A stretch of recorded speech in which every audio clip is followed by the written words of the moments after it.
Are you sure you want to go live? Yes, we're live. Okay. Yeah, seriously, we're sure. We're sure. It wouldn't be Studio Squim if we weren't at least 10 minutes late, but I apologize. Thanks for Fashionably everybody. late. Fashionably horribly late, underprepared. Always, unfortunately. I need to fix that. But I know we do have at least one person joining us in the comments, if that's not me. Doubling up on my thing, but welcome everyone to Studio Squim. This is our first discussion. You've seen on my channel and several other channels a lot of great gameplay with our group here, and a lot of play testing with some expansions that are coming up. A lot of exciting things happening there. And some people have asked, what do you guys do to build your decks? How do I build like a really good deck? Because the starter deck that comes in the retail box just isn't gonna hack it. It'll do good for a first couple games while you learn, but after that you really need to start customizing if you really want to make some headway. So here we are tonight. It's myself, David, Guillaume is here, Nathan, and Steven. You've seen us on Studio Squim doing play testing and gameplay on Steven's channel, Alien Investigations. Great channel. If you're here, I don't know. If you haven't subscribed to Alien Investigations, I don't know what you're doing, because it's a great channel. So if you want to have some really great gameplay, Steven's your guy. He's got a great channel. Having said, David, thank you very much. Oh well, I'm a fan. I'm a fan. Are you a subscriber though? No, I don't go that far. I'm non-committal. Yeah. I was like one of your first subscribers. Yeah, I think you were the first, if I'm not mistaken. Before I even had a video up. I just realized during your last gameplay that I was not subscribed to it. Boo. Oh, okay. I fixed it. You Well got done. You got 38 now. 38. I would be surprised if any of the subscribers are not in the Facebook group. I would be very surprised. Maybe, you know what? I might have a family member or two in there, but beyond that, yeah. But you never know. Like the dark corners of the internet. That's true. Find their way found there. us, and he was not in the Facebook group. So yeah, that's true. Cool. Well, we're going to start out by just kind of going clockwise around our little Brady Bunch checkerboard here. We'll introduce ourselves really quick, just our name, and then we'll talk about how we discovered the X-Files game. Maybe you've been playing since 1996. Maybe you just started last year, like myself. But just to give you a little bit of flavor and a little bit of background of where we're coming from. And we'll also highlight our favorite card. That was something I asked everybody to be ready for. If it's just one card, that's great. If it's your favorite conspiracy card and your favorite resource card, that's great too. And if you have, because you can really just pick one. Can you with this? They're all gold, right? But yeah. And even if you have maybe a most hated card, a most despised. I already card, know yours, David, so we can just skip right past past I knew that was coming up, and I don't one. have a particular problem with what's his name there. It's oh yes, you do. it's the fact that you play him so well that just drives me nuts. So I've stacked my deck with Assassinated and Calcagni to be ready for that. But I'm sure his name will come up a few times. I'm not going to mention it, but someone might. He who shall not be named. He who shall not be named. He's the Voldemort of X-Files CCG, apparently. But really, if you think about it, Kevin Morris is the boy who lived, and David is Lord Voldemort. If you really think about it. That's right. He hates Kevin Morris so much. Just Voldemort.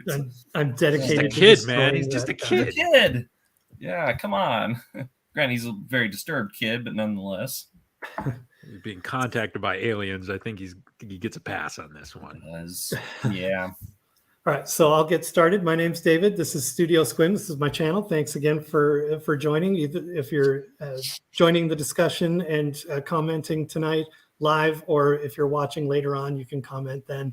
I'll be keeping my eyes on the comments and responding, proposing any questions to the group. We may even have a follow-up discussion later on if a lot of great questions come up. But that having been said, I am a born-again gamer.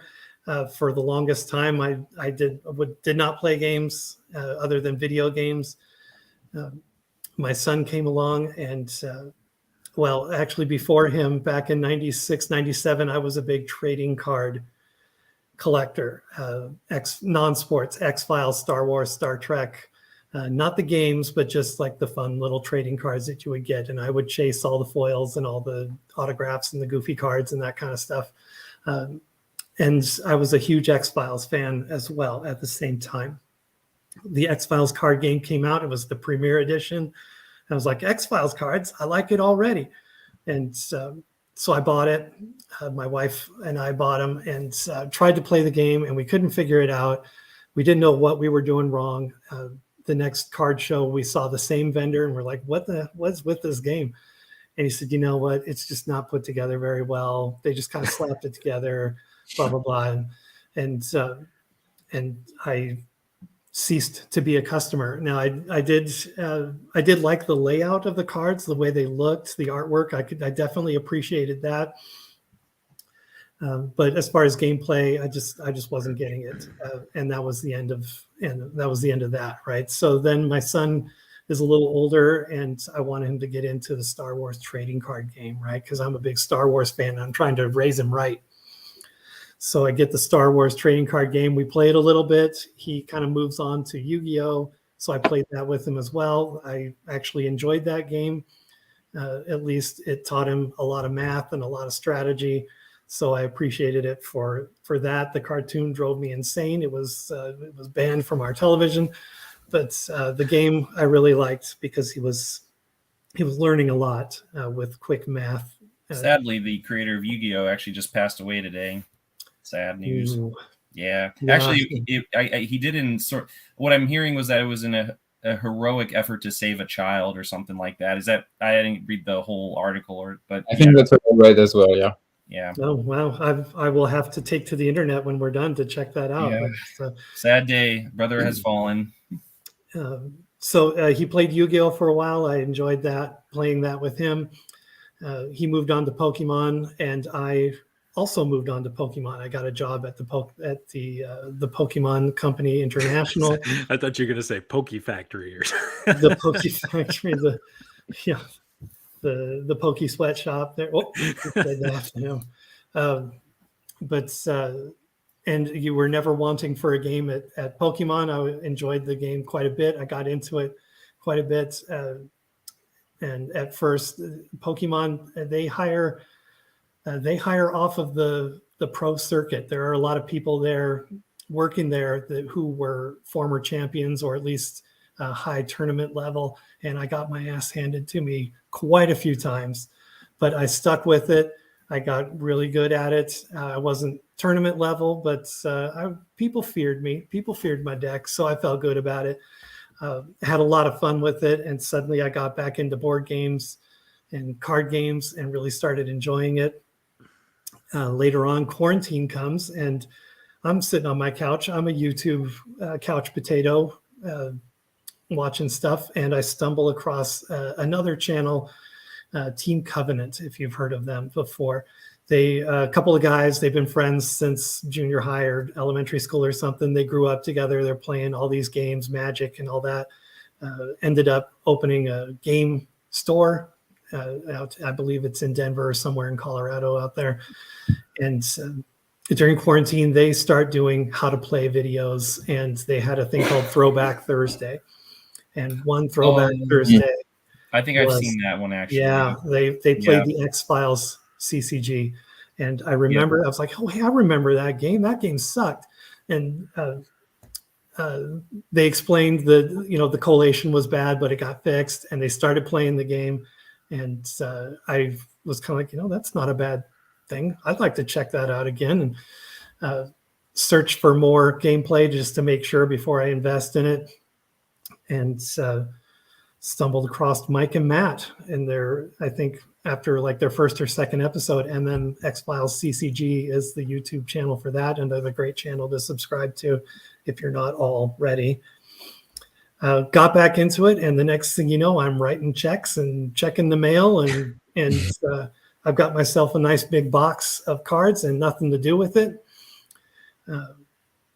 Was part of the Facebook group and put out a call and said, hey, does anybody know how to play this. I've seen it played online, or I've seen other CCGs played through StreamYard, and it seemed to work okay. Does anyone want to play? And Steven answered the call. And the next thing you know, we've all got YouTube channels, and we're all playing in tournaments. And Steven is full speed ahead with his season 4, and I am still a bit of a novice on deck building. I'm getting a lot better. I'm a lot better than I was when I first started, and really enjoying. I consider it kind of like a Tetris game where I try to make all the pieces fit and the cards all play against each other. Like my Pokemon experience has actually, it's completely different gameplay. So it was a bit of a detriment to my deck building at first, because I tried to apply the same deck building concepts to X-Files, and it didn't work out very well. But I'm getting a lot better, so I feel like I can at least have a little bit of an opinion tonight. And moving along, I tend to tell a lot of stories. In another life, I was a used car salesman, so I just talk. But something I did ask everyone to be prepared with was, along with your introduction, to talk about your favorite card or maybe your most hated card. And Steven said, well, I want to talk about my favorite conspiracy and my favorite resource. And I was like, whatever you want to do. So I'm going to go with my 2 favorite cards. I couldn't narrow it down. And the first one is Unexpected Call. I love that card. And to complement that, my next one is Too Close to the Truth. Both of these, I know some people call that a dick card. I'm going to bleep that out later.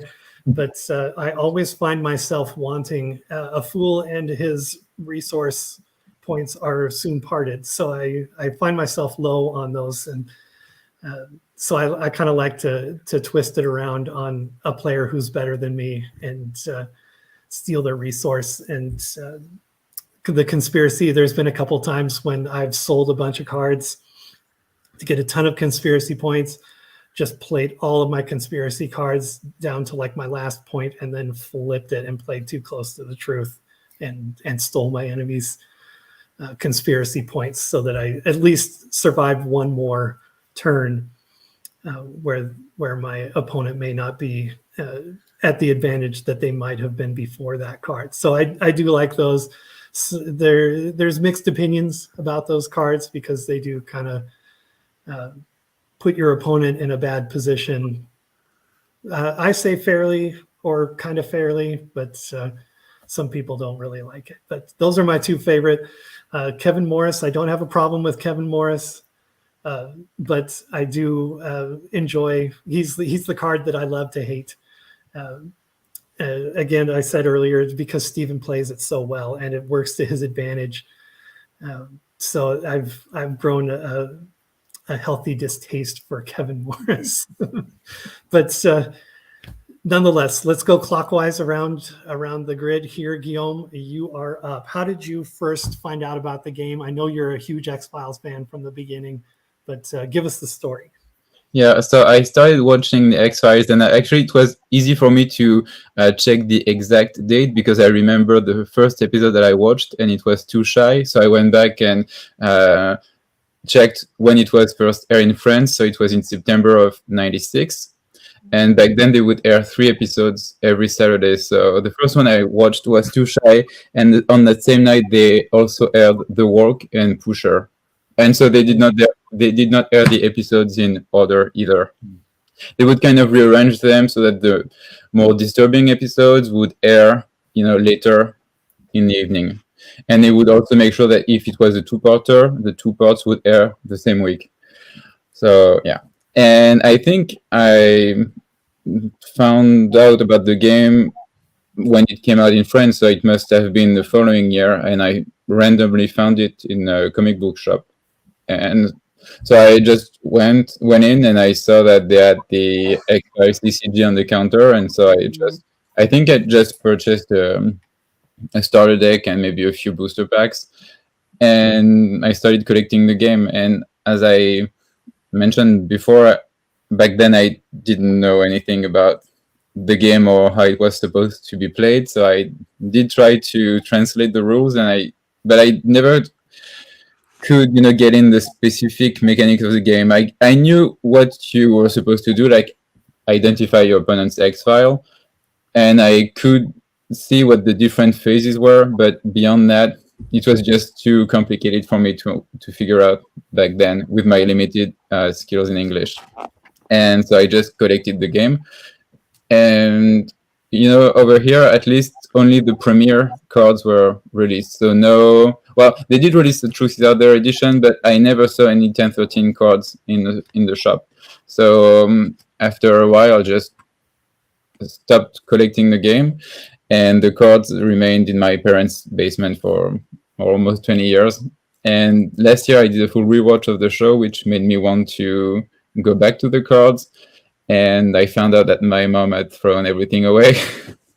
And I didn't have any ultra rare or anything, but I just, wanted to look at the cards again. And so I did find a starter deck, and just opening it and smelling that, I could still remember the smell of the cards when you open them. And so it just made me want to get back into the game, or at least to collect a few more cards, because in the starter deck there was only the Mulder card, and I really wanted to have the Scully card as well.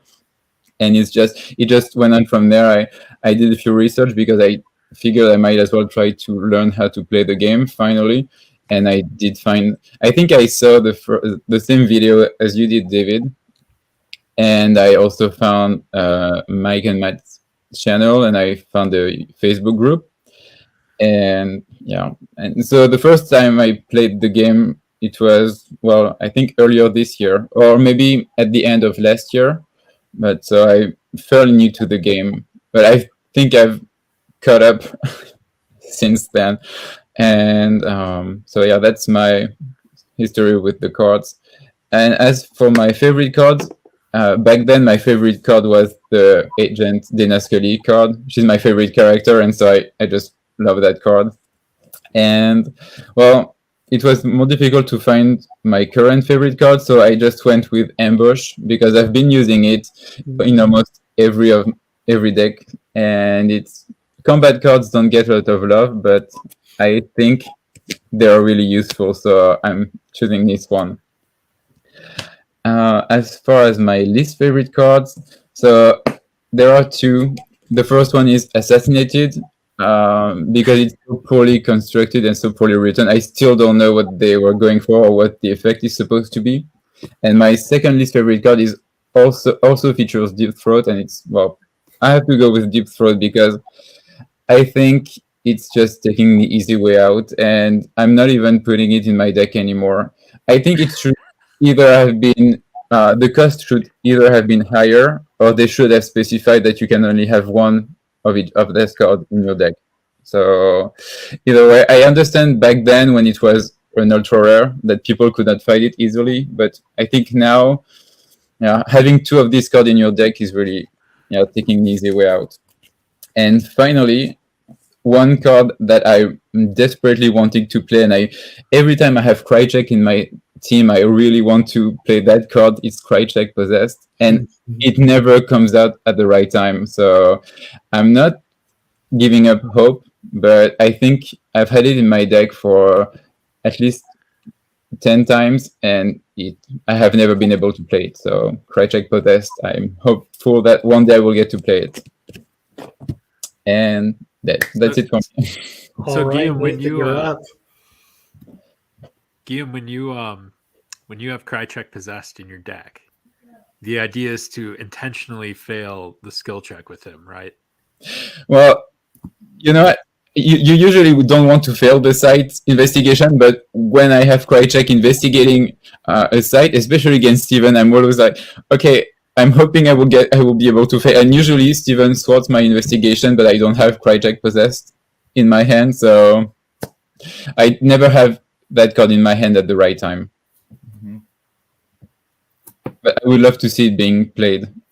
Yeah, I mean, when I've built with it, and I don't want to go off on a tangent too far here, Krychek Possessed, but when I've built around, or not built around it, but included it in a deck, right?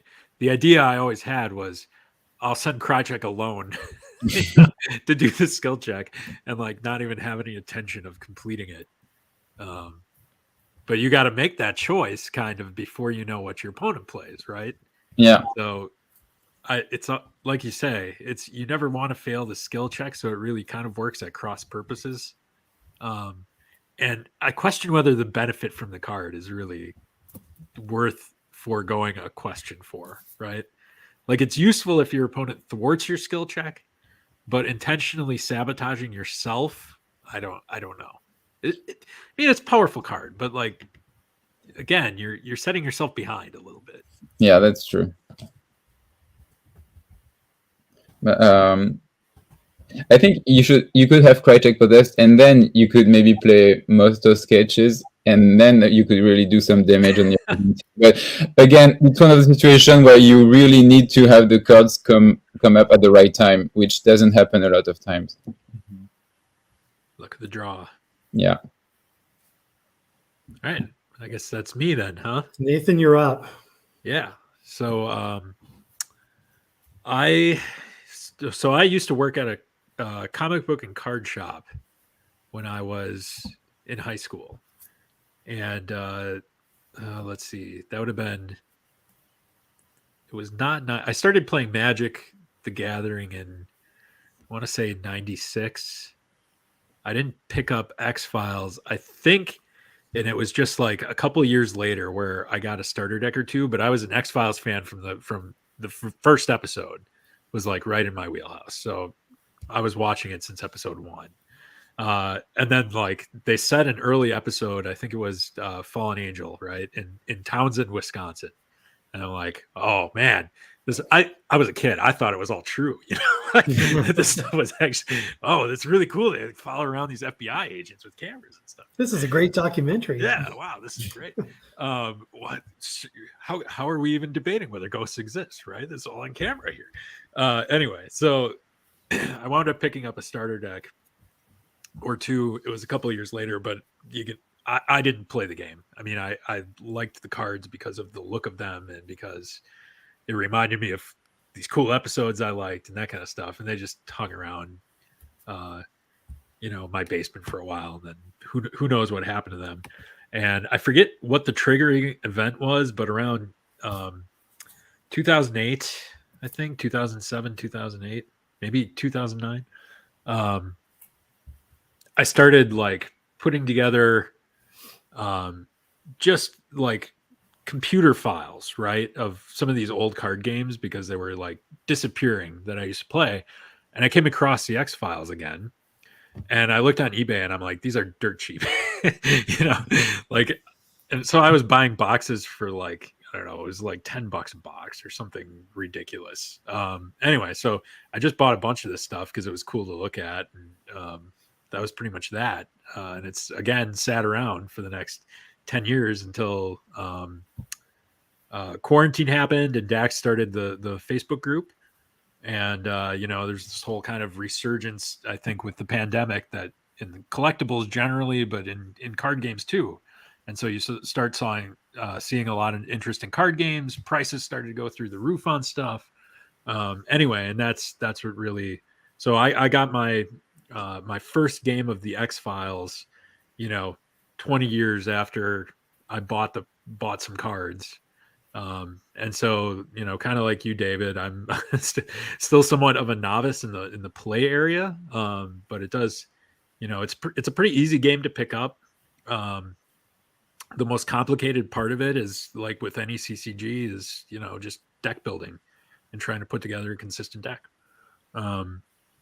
So yeah, that's how I got into it. So I've been looking at cards for a long time, not playing for a long time. But we're playing here on a weekly basis. So there's a lot of gameplay that we've gotten in, which is good since we're designing cards. So yeah, hopefully we know what we're doing. But I think even now, I mean, I'm not saying that the game is poorly designed or anything like that, but a lot of question marks still out there about the old cards and even the old rules, and how they interact. So that's kind of the fun part of it. It's like we're running our own X-File, trying to put together this this thing from 20 years ago, and give it new life. As far as my favorite card, I don't have the cards with me, but my favorite card is Deny Everything, which was a promo, and it's like a 8-cost conspiracy card. And basically, when your opponent asks you a question, you can play it. And I think it's got some particular verbiage in there, like I can either confirm or deny that assumption or something like that. But basically stymies their attempt to ask you a question. And the reason I like that card so much is because I have it's weird. The card itself has an image of Bill Mulder and the cigarette smoking man sitting around the table, but the actual Deny Everything quote is from X, who I think says something like they only have one policy or something like that. Yeah. Deny everything. And it's not even in the same episode. No, it's not, but it's such a great line. And that line, there was a X-Files CD that Mark Snow did. So it's Mark Snow's music, but it's interspersed with dialogue from the episodes. The Truth and the Light is the name of it. Creepy ass CD. All right. You put that thing on at night, you will have nightmares. I mean, it's a terrifying CD because it's got like the Dwayne Barry abduction thing going on. He's like relaying his whole abduction. Anyway, creepy stuff. There is a point in that CD where Stephen Williams, his Deny Everything line comes off. It gets real quiet. And then you just hear, deny everything. And then it just launches into this like crazy frantic like soundtrack. Or anyway, it goes into the Rail song from Nisei. That's what it was. Right says it. Yeah, so it's very this like up tempo thing, right? And very loud, and it's like, man, that woke me up so many nights. Well, how many times how there's that gap in the CD where after the last track it's quiet for I forget how many minutes, and you assume it's done, but then out of nowhere, buried that stuff at the end of every. I think every X-Files CD they did, there was something. One is like Chris Carter narration, but then for The Truth and the Light, what happens is you hear that voice from Little Green Men where it's like, well, no, it's not from Little Green Men, but it kind of sounds like that voice that Mulder heard that says "trust no one," and then but it says "apology is policy," and then boom, just amps up, and then you're getting the what sounds like news footage, but then it's playing the Disarm track from Grotesque, which is it's a very chilling track.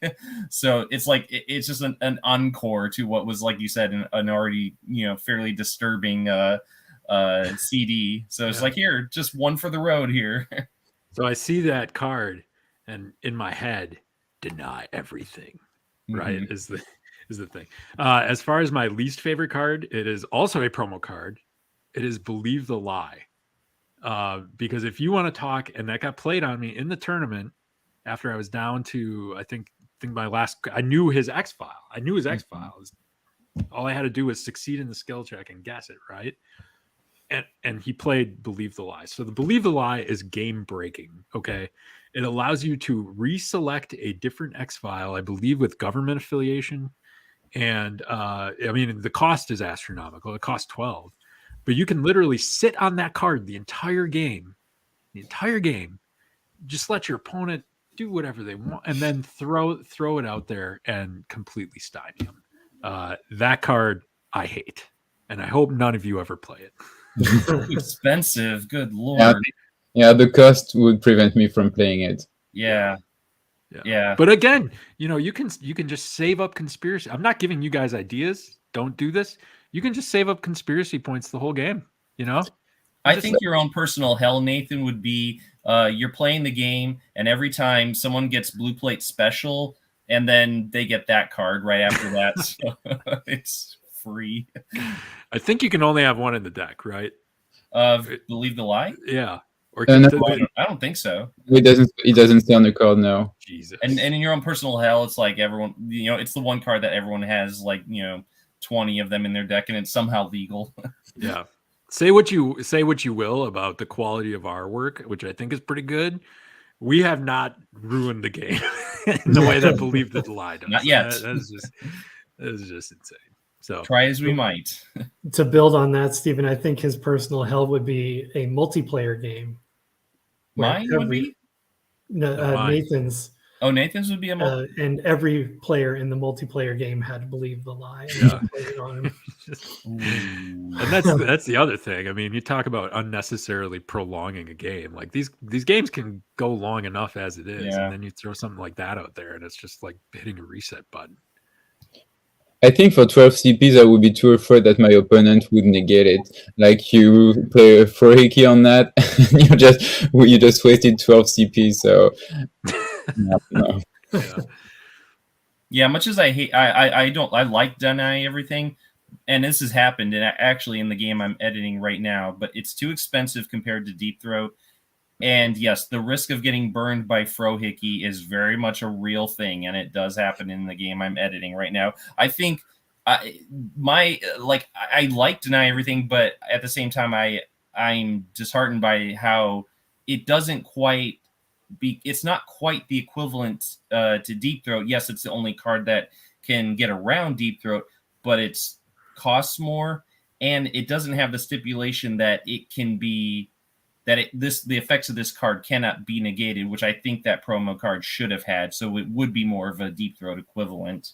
Well, it's probably appropriately costed. Whereas, we're going to talk about like staple cards and decks later, but Deep Throat is a staple because, like Guillaume mentioned, it is undercosted. So yeah, I guess if Deep Throat was 8, then I wouldn't have any problem with deny. Then I was like, except for the part I feel like the condition of the effects of that card cannot be negated. That I feel like maybe that's still a bit lacking from deny everything. Just like a pure equivalent to Deep Throat, I feel should exist, and it's the only card that comes close to that. All right, Stephen, I think you're up. Oh, really? Oh, sorry. No, I'm not ready. No, I'm kidding, David. No, I've had plenty of time to prepare. So to start off. I'm going to take you guys back on a journey to 1996. And if it feels like everyone has heard this story, I suppose I apologize for having to relay it once again. I know for a fact all of you guys present have heard this story, but I'm going to tell it one more time. So 1996, winter. I am attending a convention. I believe it was in Northwest Indiana. It might have been in Chicago, or it might have been in Illinois, but I can't remember the exact location of it now. I was only 13 at the time.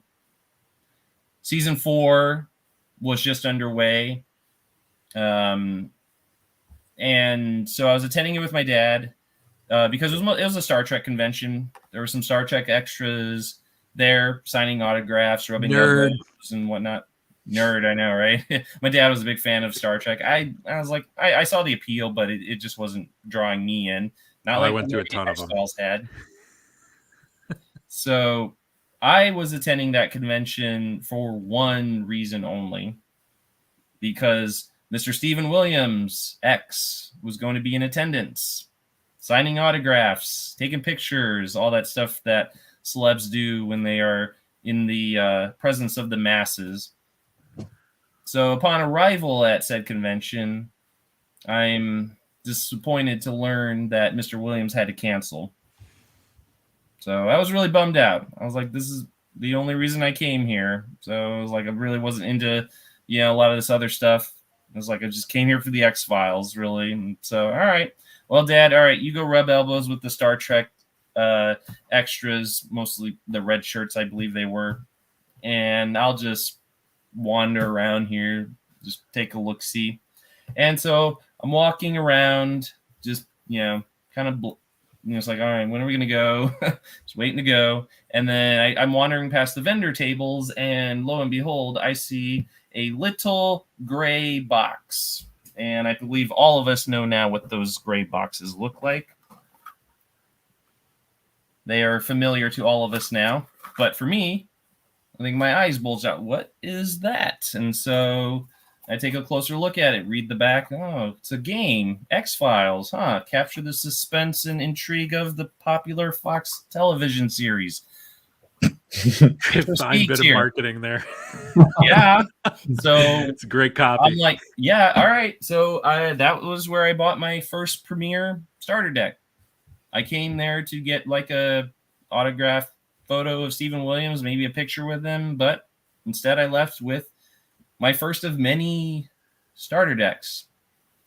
That starter deck contained the following agents: Reggie Perdue, Alex Krycek, Agent Janice, and Albert Hosteen. And I still to this day possess those cards amongst what is now, I haven't even added the several hundred cards that just came in the mail the other day, but it's somewhere in the 5,000 to 6,000 range now. Anyone need X-File cards? I got cards. I'll trade you. I'll ship a bunch of commons or uncommons if you really need them. I have more than I know what to do with now. I am now at the point where I have the same problem Mike and Matt do. So you need cards, I probably can help you out with that.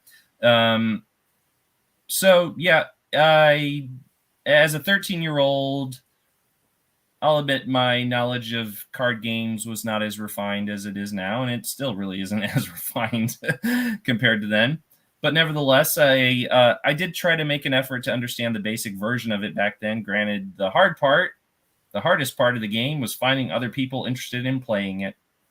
Seeing as the deck construction aspect means that you have to have two people, at least with enough interest in it, to construct a deck of their own in order to play a meaningful game. That was hard to do, especially at 13. Especially with Premiere. Oh God, yeah, you're right. So yeah, I mean, I managed to, yeah, right. So like Guillaume, I also came across the game in a local comic book store shortly after that convention.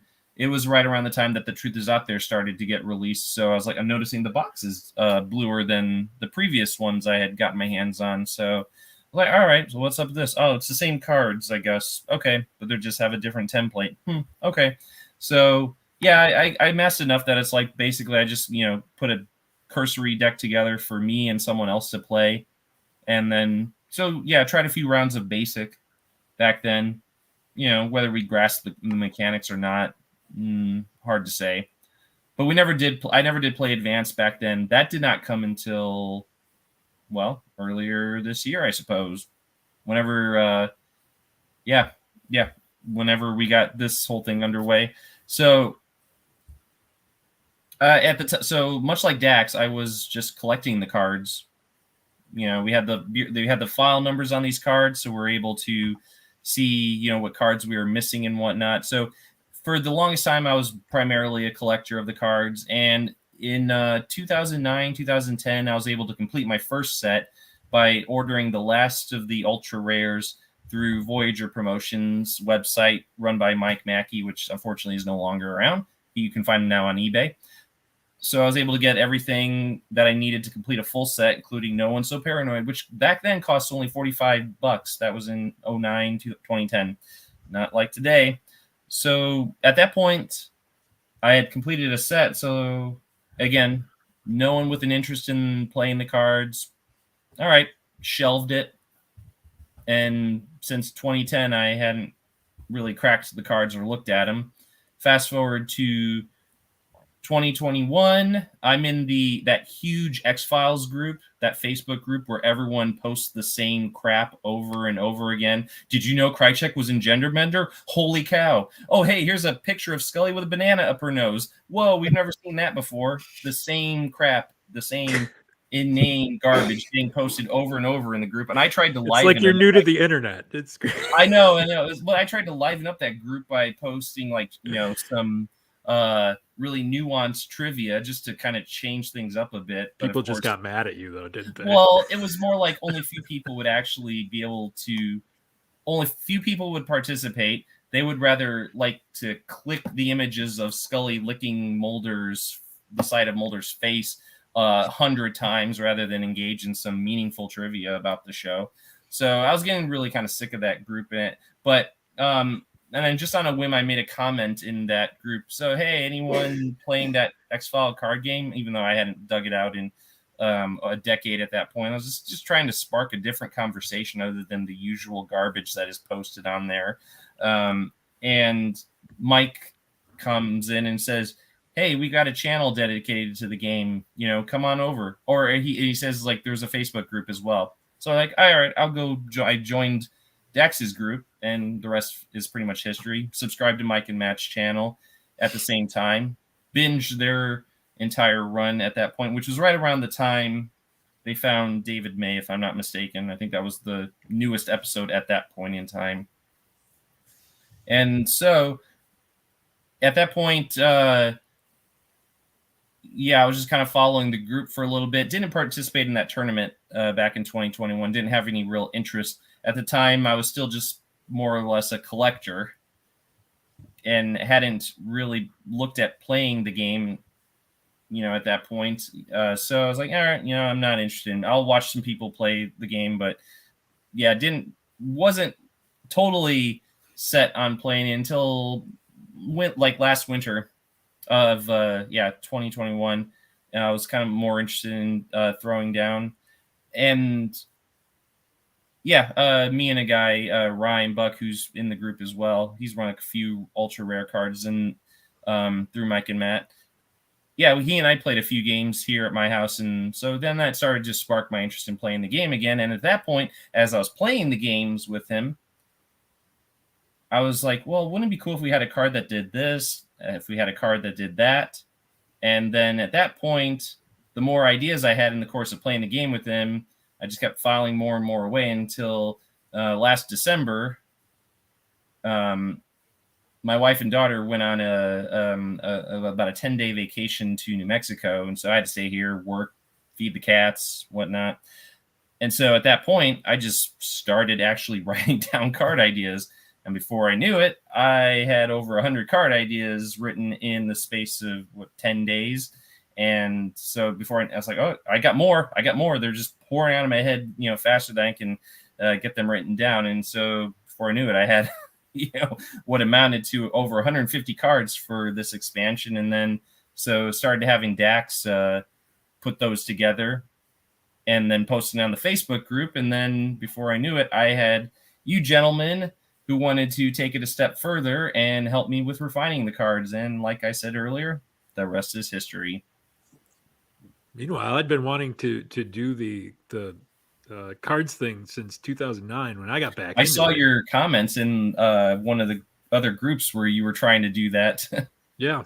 From way back because I'm like, huge X-Files fan. There's all this great stuff from later seasons that never got touched. And I'm, like primarily my thing is like, I don't know if I'd call myself a collector, but like, I like looking at the cards, like the images and like, oh, it's really cool to play an Adrian Pendrell or something like that, right? Like to actually have these characters and in that same vein, playing the game as I've only been actively playing for about the last year, after a very, very long hiatus. Like you said, it's not only is it appealing to like look at the cards and connect the pictures of the cards with certain episodes and think about how much you like that episode, but then in playing the game, not only is it cool to like play your favorite character, but then you can more in the course of a round, you're almost reenacting an episode of the show in a lot of ways. And therein lies the beauty of this game for any of the fans of the show, is we're actually getting to play it not unlike, like the PS2 video games that have come out where you can step into the shoes of Mulder and Scully for a virtual, a video game. But now we actually get to, play it in card form and, of course, manipulate the circumstances in a more meaningful way that, maybe you're not so much able to do with a video game, which sort of has a planned end game in mind. So with cards, you want to give Skinner that alien stiletto? For sure, he can carry that alien stiletto. Exactly. Yeah. Do you want Mulder to adopt Queequeg instead? Yeah, there you go. He didn't like Queequeg very much in that last episode, but you know what? In the game, different story here, people. Yeah, you can recreate an episode or almost write your own. It feels much like, you're playing out like a fan fiction episode, a lost episode, if you will. And so and in the course of a game, we do maybe 10 rounds. So you're doing like a 10 episode season in a lot of ways, with each round or with each game that you play, that is.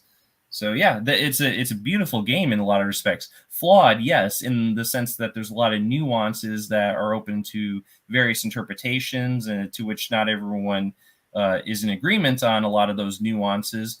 But that aside, it is still a very beautiful game.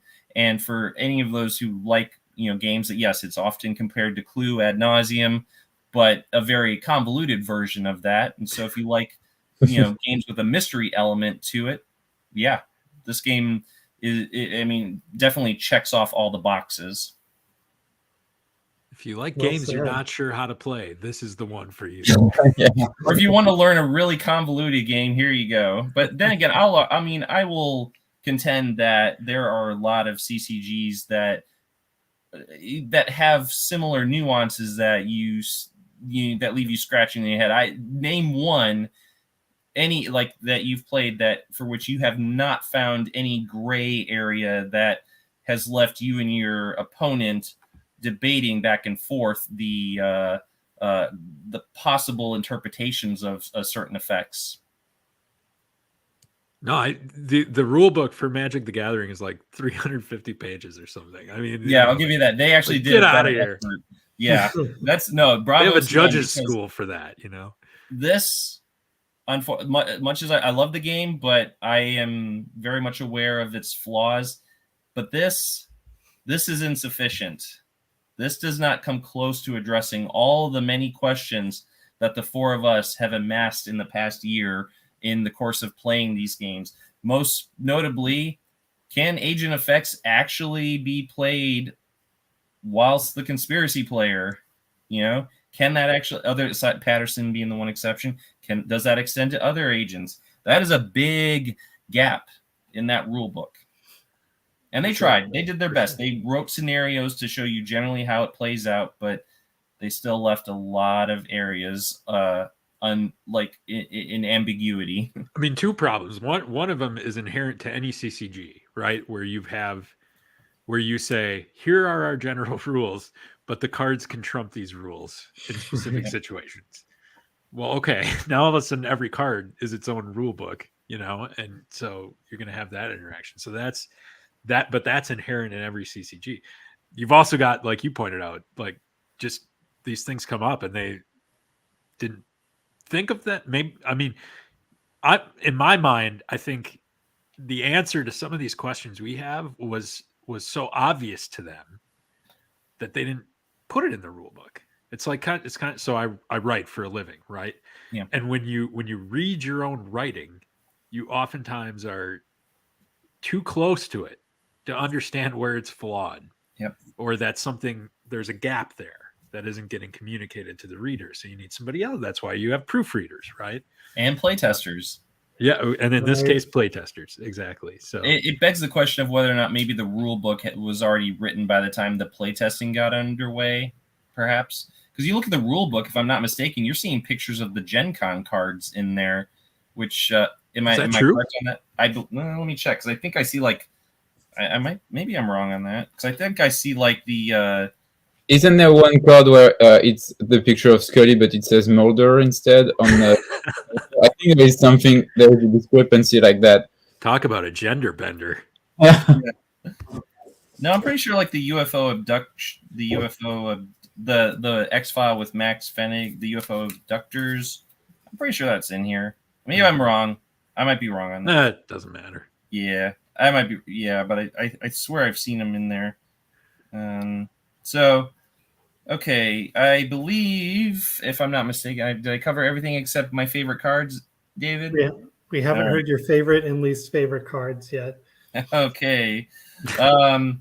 Gosh, it really is hard to pick one, and I'm sure you guys understand that, I'm going to point out a few faves and maybe a few not so faves.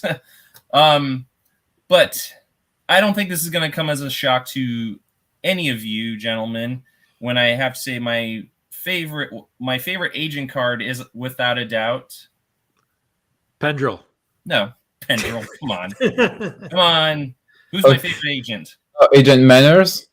Detective Manners, yes. Detective Manners. Yeah. Detective Manners is a crucial element to my strategy, which we'll talk about in greater detail when we get to like the next segment. But yes, he is absolutely vital. He is a mainstay in my deck, regardless of what my other agents are. He's the guy that gets me out of plenty of jams. So therefore, as agents go, he doesn't have res, which is a very, very big shortcoming. But he can really help me out when I'm in a bind. But agent cards aside, if I had to pick a favorite non-agent resource card, I'm going to have to go with the Erlenmeyer Flask. A lot of my decks specialize in alien investigation. And this card, which can negate any one card played against a team during a bureaucracy or alien investigation skill check, any card, adversary, bluff, event, this card has been there for me time and time again, and so I can't you cuddle it to sleep at night. I do, yes. I'll show you a little preview of the game I just played last night with Mr. Dave Meyer. I know you guys tuned into it a little bit. You'll notice I was not rocking an alien investigation team, but I didn't have bureaucracy. Yeah, it was. I had 4 bureaucracy on it, so I wouldn't say it was a bureaucracy team so much, but I was still able to pull out this card because I had it for the sites where I was investigating bureaucracy. It was kind of a team where, like Nathan, where you had like the teams that didn't really have a whole lot of skill, if any one particular skills. They were all just sort of, middle ground on everything. And that's kind of what that team was last night. So, yeah. So this card came in handy 1 or 2 times in my game with Dave Meyer last night, but not for the alien investigation aspect of it. And I did not have Kevin Morris out in that game. Surprise, surprise. He did not come into play. I wasn't working with a whole lot of res, so I didn't feel I could really afford to bring him out. But as I mentioned, Kevin Morris is one of is a recurring card. I'll put him I'll put him down as a favorite. However, I have been utilizing the other resource generating witnesses like Michelle Generou, Dr. Nolette. I haven't really used Dr. Osborne so much. But they pay Kevin for themselves pretty quickly. What's that? They pay for themselves pretty quickly. They really, as Kevin Morris especially, but really like any of those RP generating witnesses, depending on how you construct your deck, you can certainly make it so that you will be, paying for that card in due course quite fast. And so Kevin is just the one that, because I tend to specialize in alien investigation decks, so therefore he's the obvious one. But if I were to have a team that specialized in other skills, you would be seeing a different RP generating witness like Kristen Killar more frequently than Kevin. But as it so happens, he's the one who generates RP for alien investigation, and therefore he too has been a staple in my deck. So between the 3 of those are the 3 resource cards that have been most frequently used in my games, and so therefore they are appropriate for favorite status.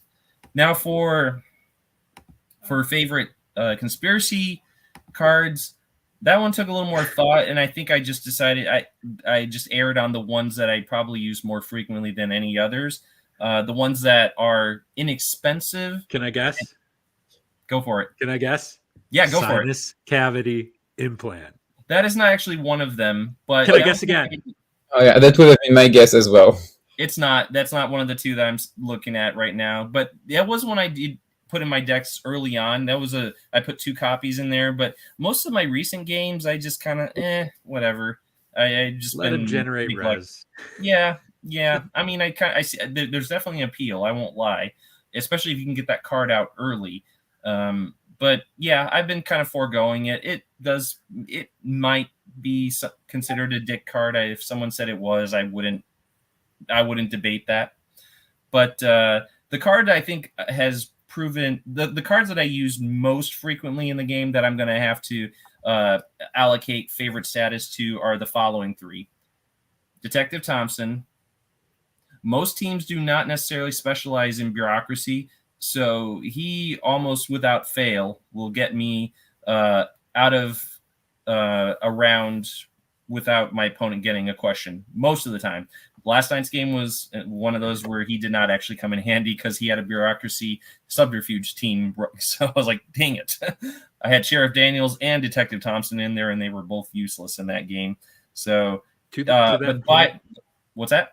To that point, I remember Kevin Marion saying at one time that you can make a really, really good deck out of commons and uncommons in this game.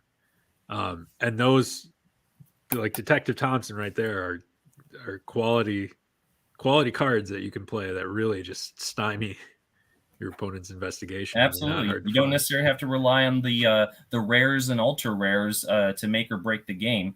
But that being said, my other favorite is one of those rare ones, and that would be the Mailman, which comes in especially handy if you have such agents on your team as Albert Hosteen or Clyde Brookman. If you got either of those two agents on your team, you would be remiss not to include 2 copies of the Mailman. So good strategy is getting rid of your Albert Hosteen or Brookman token early enough so that when that Mailman card comes up, you can get that right back again. Or Nurse Owens, but she's so expensive though. Good Lord. So she's just easy CP fodder. Whereas the Mailman is like he's 4/3 if played face down, so not too shabby. The idea is he's got to come up quickly though in order for the benefit to be there. So again, recommended 2 copies in your deck, especially if you got Brookman or Hosteen on your team. And last, my third favorite card, I'm going to have to go with the Unexplainable Time Loss. So again, not very frequently you have teams rocking the sciences skills too often. And that card is one that you can get out of a situation where your opponent is playing multiple sites. And it's like, okay, boom, round over, done. So unlike a lot of the other CP cards, which when you're faced with an opponent who's got 2, maybe 3 sites going on, maybe Detective Thompson, great, he'll get me out of one of those. But this one gets me out of all of them. So therefore, it is an invaluable addition, to my deck. So again, 2 copies of that. You're always going to find those in my decks. Whether I can afford them when the time comes up, that's another story. So those are my faves, gentlemen. Good job. Yeah. Now for the not so faves, and it's interesting that you guys have already mentioned all of them between David and Guillaume. Guillaume, I am in complete agreement. Assassinated is a very poorly constructed card, and David has tried again to use that card on Kevin Morris, and I don't believe he's succeeded yet. That kid just won't die. Kid will not die. So I dislike that card precisely because it's poorly constructed. The effect is very confusing. The secondary effect, that is, it makes no sense. It leaves so much to question. However, in terms of just pure, unadulterated disgust, I'm going with Unexpected Call, and to a lesser extent, Too Close to the Truth. Oh, come on now. So David's favorite cards are your least favorite cards. Absolutely. Nasty cards, every conceivable bad word I can think of, that applies to those 2 cards. I do not like them. I don't like using them. I've used them only maybe once in revenge for my opponent having played those cards on me in a previous game. So it's like, now you see how it feels. But then since then, even doing that at that point did not feel good. And since then, they are just buried in with the rest of the cards, not to be used again. I don't care if it could be one of those cards that wins me the game. I don't want to win that way. So those 2 cards are also very much, if I had to lump them in a pet peeves pile, they would be sitting right at the top. Guillaume, I'm also kind of looking at Deep Throat in sort of a similar viewpoint now, as more of like a card that much like I liked, then I kind of became indifferent to it. But now I'm just starting to dislike it more, especially because, especially in the game that I'm about to post, maybe tomorrow if I can get it done, I got burned by that card twice in that game, and it sucked because I was doing fairly well up until that point, and then the Deep Throats come out, and there goes my win there. So yeah, I Deep Throat has become more of a crutch, and it's just I think it's just a cop out. That an inexpensive cop out, a cheap one, that I just think it's too powerful for its cost, and I think the players that use it, I think it's a sign. I don't want to say maybe it's too much to say it's a sign of weakness, but maybe it's a lack of confidence in their deck's ability to to navigate rounds with a little more expertise. It's like, okay, well, here you go, Deep Throat. Yeah. Okay, I'll push back on that a little. Well, I'm not saying I'm not saying I wouldn't call it like a card that I dislike, but I see the art. But I do not disagree with those that say they don't much care for it. But you are not a weak player for playing good cards. Yeah, and yeah. Deep Throat is definitely a good card. It is a good. I mean, I get it. It's like if you're everyone's vying to win, but I just think it's like, come on, can you just? Yeah, I don't know. I think I'm just like, after playing so many games, I think I'm just interested in seeing like what other avenues can we do, or what other avenues can we take to thwart our opponent. To your point, I think context matters. So if you're playing in a tournament, you're probably going to put it in there. If you're playing casually, with whatever, stakes, yes. Sure. Play however you want, Mm-hmm. Yeah. If you don't like it, like, who cares? Yeah, I mean, I'm not telling any of you guys. If you guys want to play Unexpected Call on me or fine. I mean, but just know that I'm not going to play it. I would rather win with feeling like, I didn't need to rely on Unexpected Call or Too Close to the Truth to get me a win. That's fine. It's whatever I can sleep with, whatever makes me sleep easier at night. I guess is what I'm saying, is I'm listing like the cards that I absolutely refuse to include in my deck. But I will put Deep Throat in my deck only for conspiracy fodder, if nothing else. Well, I'll say so far I've slept pretty good after playing these cards. So. No, they've won you some games, David, so I won't knock you for that. You're refining your skills as you go. So, whatever it takes to you become a better player. Yeah. I'll admit, you watched my early episodes on the channel. You'll see I was playing Deep Throat. I had one of those cards in each of my deck, but as time went on, I just started to see it as more of a crutch, and I just didn't feel like it was the win did not feel as meaningful and worthwhile if I felt like I had to rely on Deep Throat to get me there. Yeah, I believe during our first games, maybe we each played Deep Throat. It was a staple in my deck. I always had him, but I think after maybe 5 or 6 games, we didn't talk about it really, but I think we each decided on our own that we want the games to play out a little bit longer and without the help of Deep Throat. So, well said. All right. Well, we've gotten everybody's background and their favorite and least favorite cards. So let's get right into why we're here tonight, and that is to. Can we, while we're talking faves, just real quick, if it's okay, sub question, if you don't mind, what, pray tell, is everyone's favorite custom card? It could be from either Dax's Dream collection. It can be from the Season 4 collection. Guillaume, if you want to preview one of your upcoming Season 7 or 6 cards by saying I'm very much a fan of this custom card more than any others, by all means. Is that okay, David, if we throw that last little fave in there? Let's get it out there on the table. What do you got, Guillaume? My favorite one is definitely Happy Birthday from Season 4. Yeah. Thank you. Yes. So it allows you to add one to your res, and also you can play an equipment card for free during that round. So yeah, great card. There are Nathan? many great cards in season 4, but that one in particular, I really love that one. Nathan, any thoughts? Yeah, for me, it's we had this conversation on the other episode about what would be an ultra rare out of the season 4. Mine is the Apollo 11 keychain. Yeah, that one. Which adds a res to an agent. Steven? I'm a sentimental guy, gentlemen. So my favorite is going to have to be what was the very first custom card that Dax ever did for me. And it's also because the very first custom card Dax did for me was of my daughter. Oh, you softy.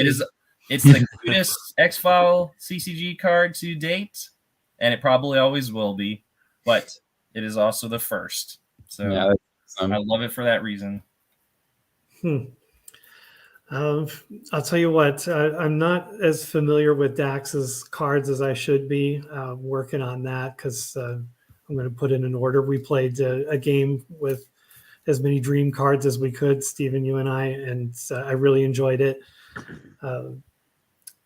I would say it's kind of a tie, and it's not an individual card, but the Gulag mechanic from season 4, which is probably about a subset of about 4 or 5 cards that go along with it. The Gulag Commandant, what's the name of it? The extended sentence or something like that keeps people in there. The Shiv that comes with it.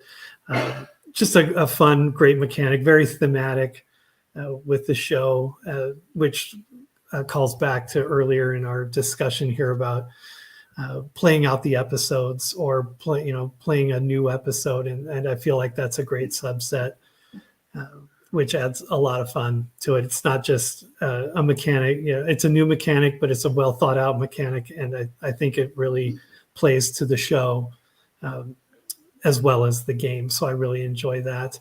That having been said, I do have a favorite Dax card, even though it was played against me, and I would term it maybe a Dick card. Was that what was it called? The Sunburn card? Yes. I was wondering if you were going to say that one. So Sunburn. It. Yeah, and it's cheap too. I love it. Yeah, that one gets a boo. I'm not sure. I'm unfamiliar with this.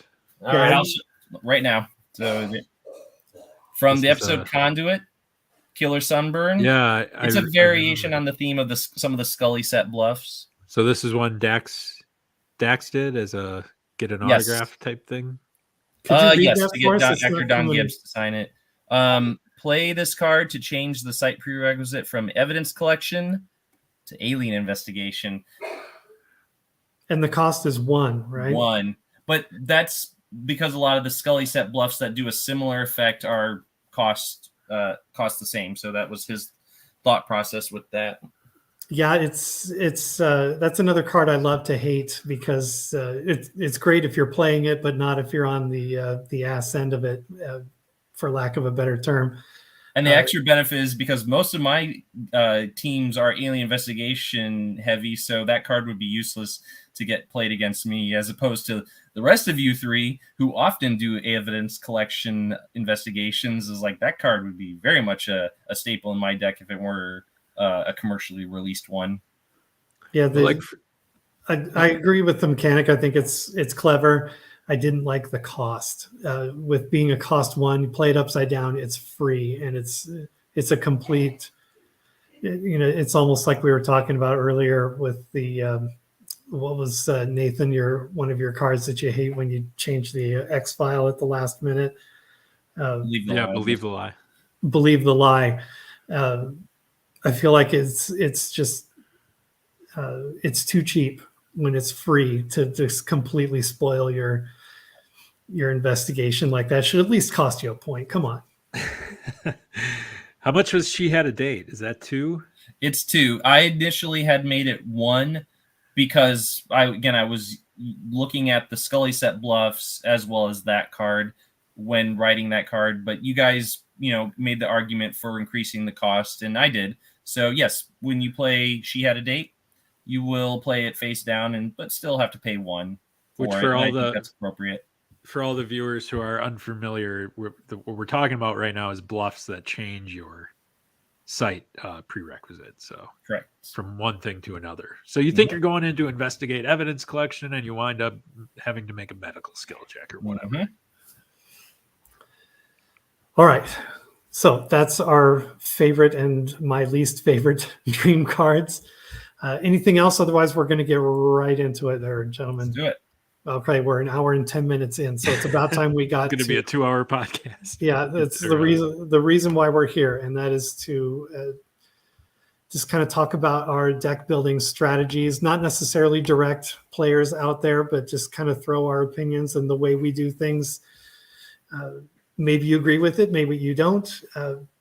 You can take our advice or our process and integrate it with yours or not. But this is how we put our decks together. We'll talk about first, and we should stay on theme here because I do plan on putting chapters in the timeline so people can skip to the theme that they want to hear about the most. And the first thing I would really like to talk about, and this is kind of the heart of it, is what is your process in creating a deck? Where do you start?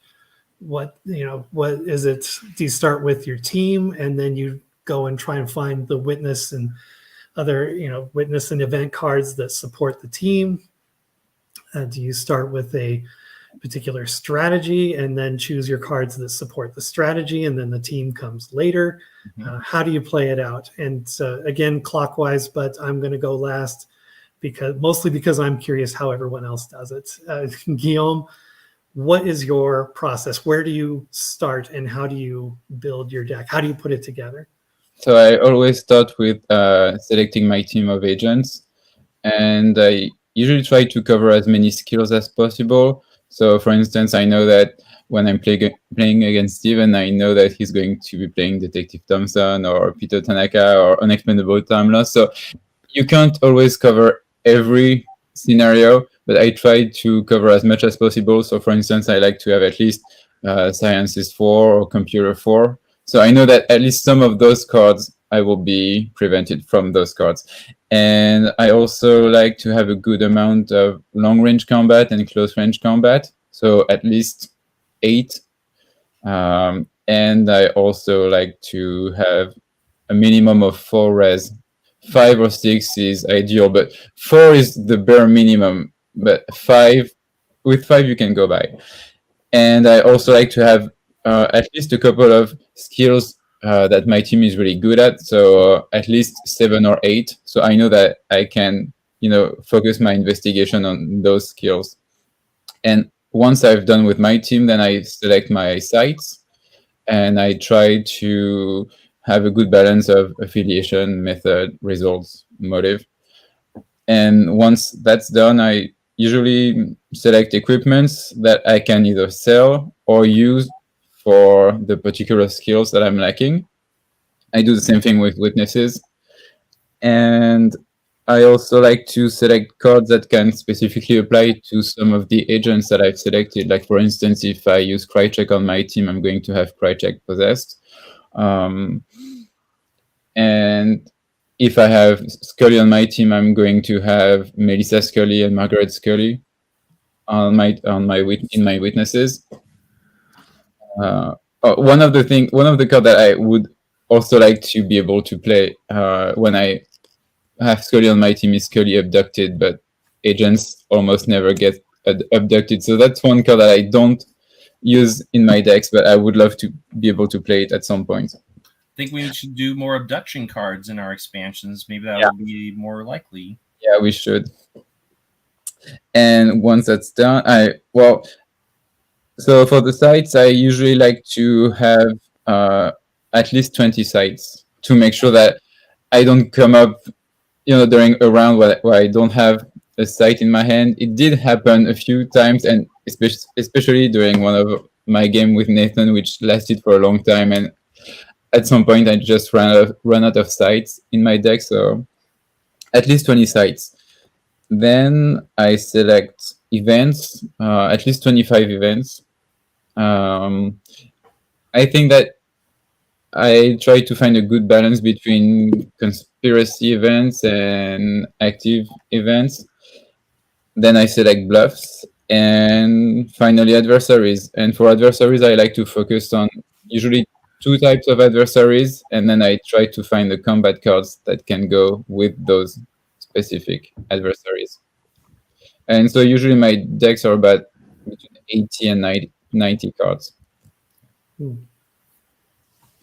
So that's basically it. It's just for general deck building. Sometimes I like to say, like, for instance, I'm going to do an all-female agent team or all-science team, or when we're playing Season 4 cards, I'm mostly going to focus on those cards. But that's the strategy for general games. Cool. Nathan, what's your starting point? So it varies. I will say 75% of the time I start with the agent selection. But sometimes there is a general strategy I have in mind that will dictate who the agents are going to be. And then, it's more like I'm starting with here's what I want to accomplish, and I'm putting a pile of cards that fit that. And I already kind of know who the agents are going to be based on that. So for example, we've talked a lot about cards that are really, really powerful when you're doing alien investigation as sort of your primary skill. So like Erlenmeyer Flask and Kevin Morris are 2 cards that you're going to put in that deck. So like, and that was one of the first decks that I came together, because you look at, and you've got these alien investigation cards that are phenomenal that no other skills have. So there's no, occult investigation cards like that, for example, or there are some others, surfing the net if you've got computer, that kind of thing. So my point here is that sometimes you will put together the general strategy first, before you select the agents, and then like if you're doing computer, Burke is always going to be in there, but you can kind of tinker around the edges with some of the agents like Guillaume was talking about, so you have a more broad base of skills rather than just, well, I've got 10 in computer and that's all I care about, so there's an opportunity to do that. But generally speaking, I will start with the agents and look at what kind of skills do we have here. From there, I'll go on and select the sites. Usually what I'll find is after I put together my agent group, I'll have either 2 or 3 skills that they're pretty high in. So at least 6, if not 7 or 8 or more, if you're talking about like criminal investigation or evidence collection, right? And so it's pretty easy, especially with like doing expansions now, if you include that card pool, to find sites that are multi-sites, that will get you into those 2 skills that you've got really banked away. What that enables you to do is you can play, and you've seen me doing this a lot now, is 2 sites per turn, and you can split them up.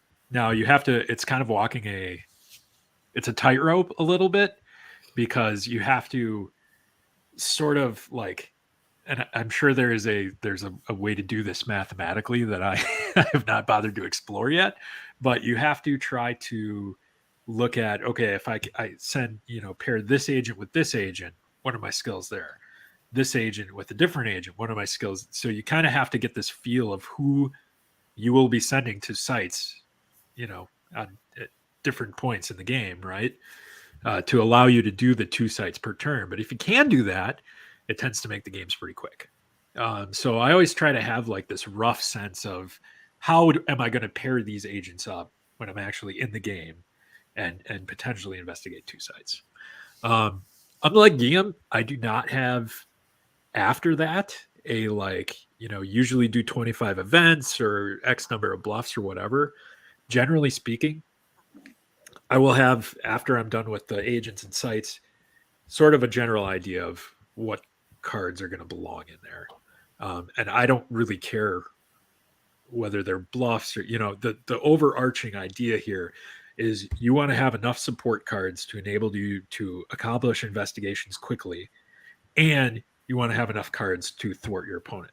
So if that means, and I'll tinker, especially on the conspiracy side, with different strategies here. So like sometimes I will go straight adversary, and I'll throw, like I did one with Amaru Urn, which lets you play occult adversaries as bluffs, ignoring activator restrictions. So you don't even have to worry about, okay, this diversity of adversary where it's method and affiliation. Amaru Urn gets him in there. You can do that with the cards like Dark Forces Align too. So the point I'm making here is try to come up with a coherent strategy that will accomplish what you want to accomplish, right? And only include the cards that are going to get you there. And so that brings me to my final point, which is among us, I am like the 60 card stickler. Okay. So like, especially in X-Files where you can only include 2 of any given card, Magic, other CCGs, it's 4. So those cards are going to come up more often. X-Files, it's only 2. So you're even more unlikely to see cards like Krychek Possessed, which you can never get at the right time. You know what I mean?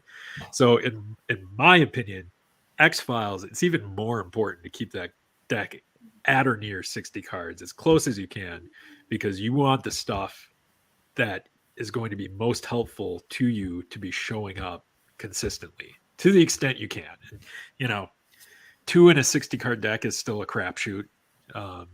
You may go games where you don't ever see one of the cards you want, but you can try to mitigate that somewhat with strategy. Like Steven, I know you like to include manners, so you can pull witnesses out.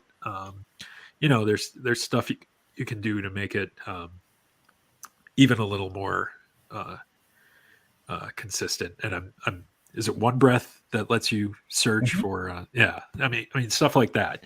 So search cards are great. I like them, and they just like sort of further make sure that you can get the cards that are most useful to you. So for me it's 60 cards, and I do break that. Sometimes I'll go 70, or I think I even did one with 95 and I hated it, so I won't do that again. But for me, it's always like as few cards as legally possible to make sure that you can get a consistent draw.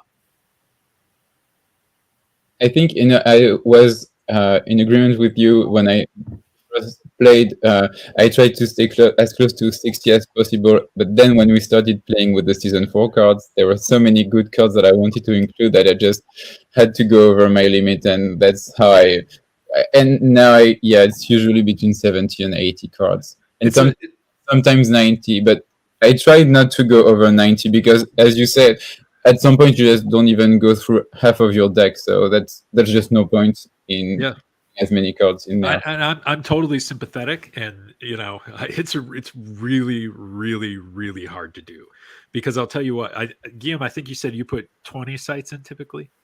Yeah. Is that right? Yeah. And I'm a little lower than that. I try to do 18. Maybe I even push the envelope and do 17 if I'm feeling really feisty that day. But the point I'm making here is, by the time you do sites, you're talking about basically 1/3 of your deck that is already decided. That does not leave room for a whole lot of other stuff, especially when you have to plan for, your active cards and your conspiracy cards. So I'm not gonna tell anybody how to balance that out. I don't think there's a right answer.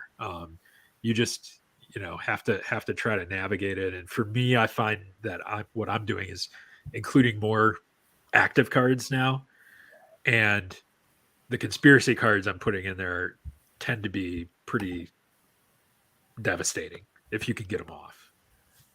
The downside of that is if you can't, you get X'd or Langleyed or whatever it is, you're probably letting your opponent do a lot of investigating. But that's where I'm drawing the line, because you gotta have you don't want to pitch sites necessarily, but you do need to pitch something to get conspiracy points. And so deck building in X-Files CCG is there's a process there that I haven't fine-tuned yet, but I feel like I'm coming around to where I'm comfortable. Cool. Anything else to add on? Otherwise, we'll go to Stephen. It's all you.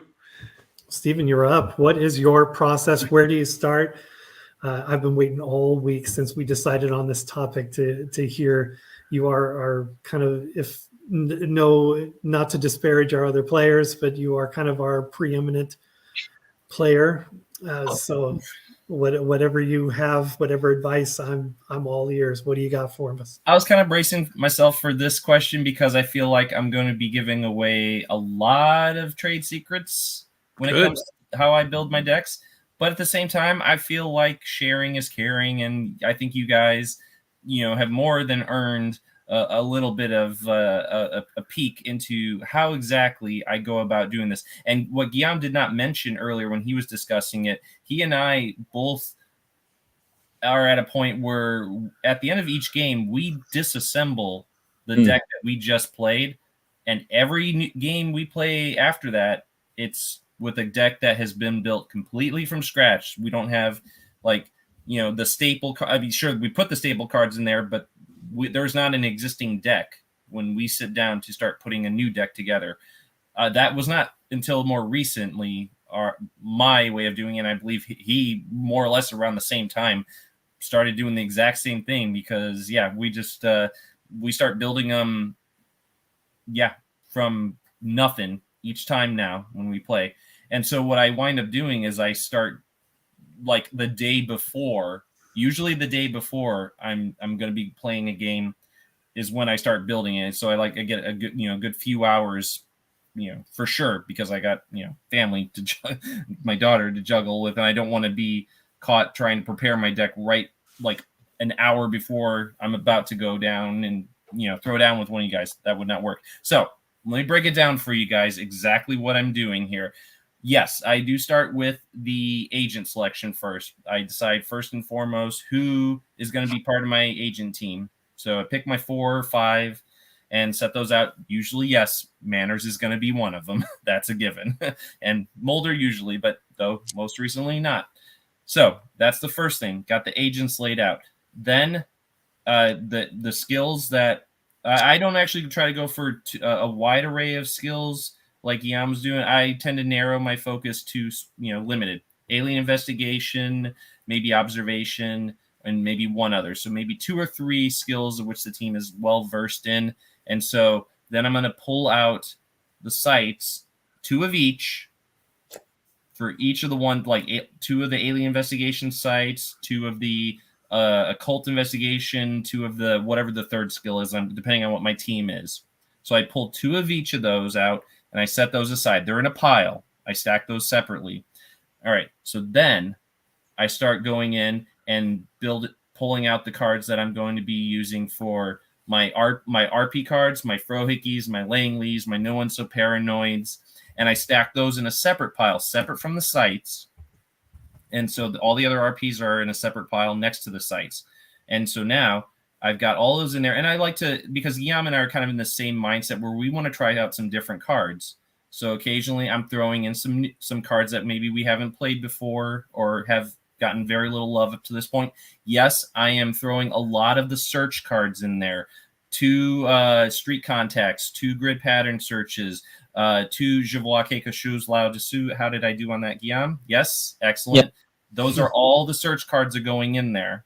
Because you guys know from playing all these games with me, I'm relying very heavily on the search cards to get me into the deck, to get what I need in whatever the situation calls for.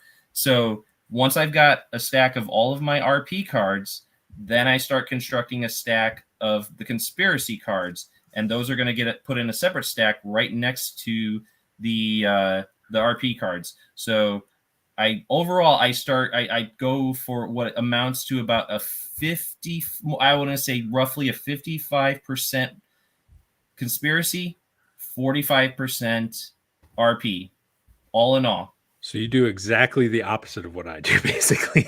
No, I know you guys like to keep that, and this is going to kind of address the next question where you said, in your opinion, how many cards in a deck is ideal? I don't think there's any right answer for that. I'm sure you guys will generally agree with me on that, though. I think the vast majority of people will say less is more, keep it around 60.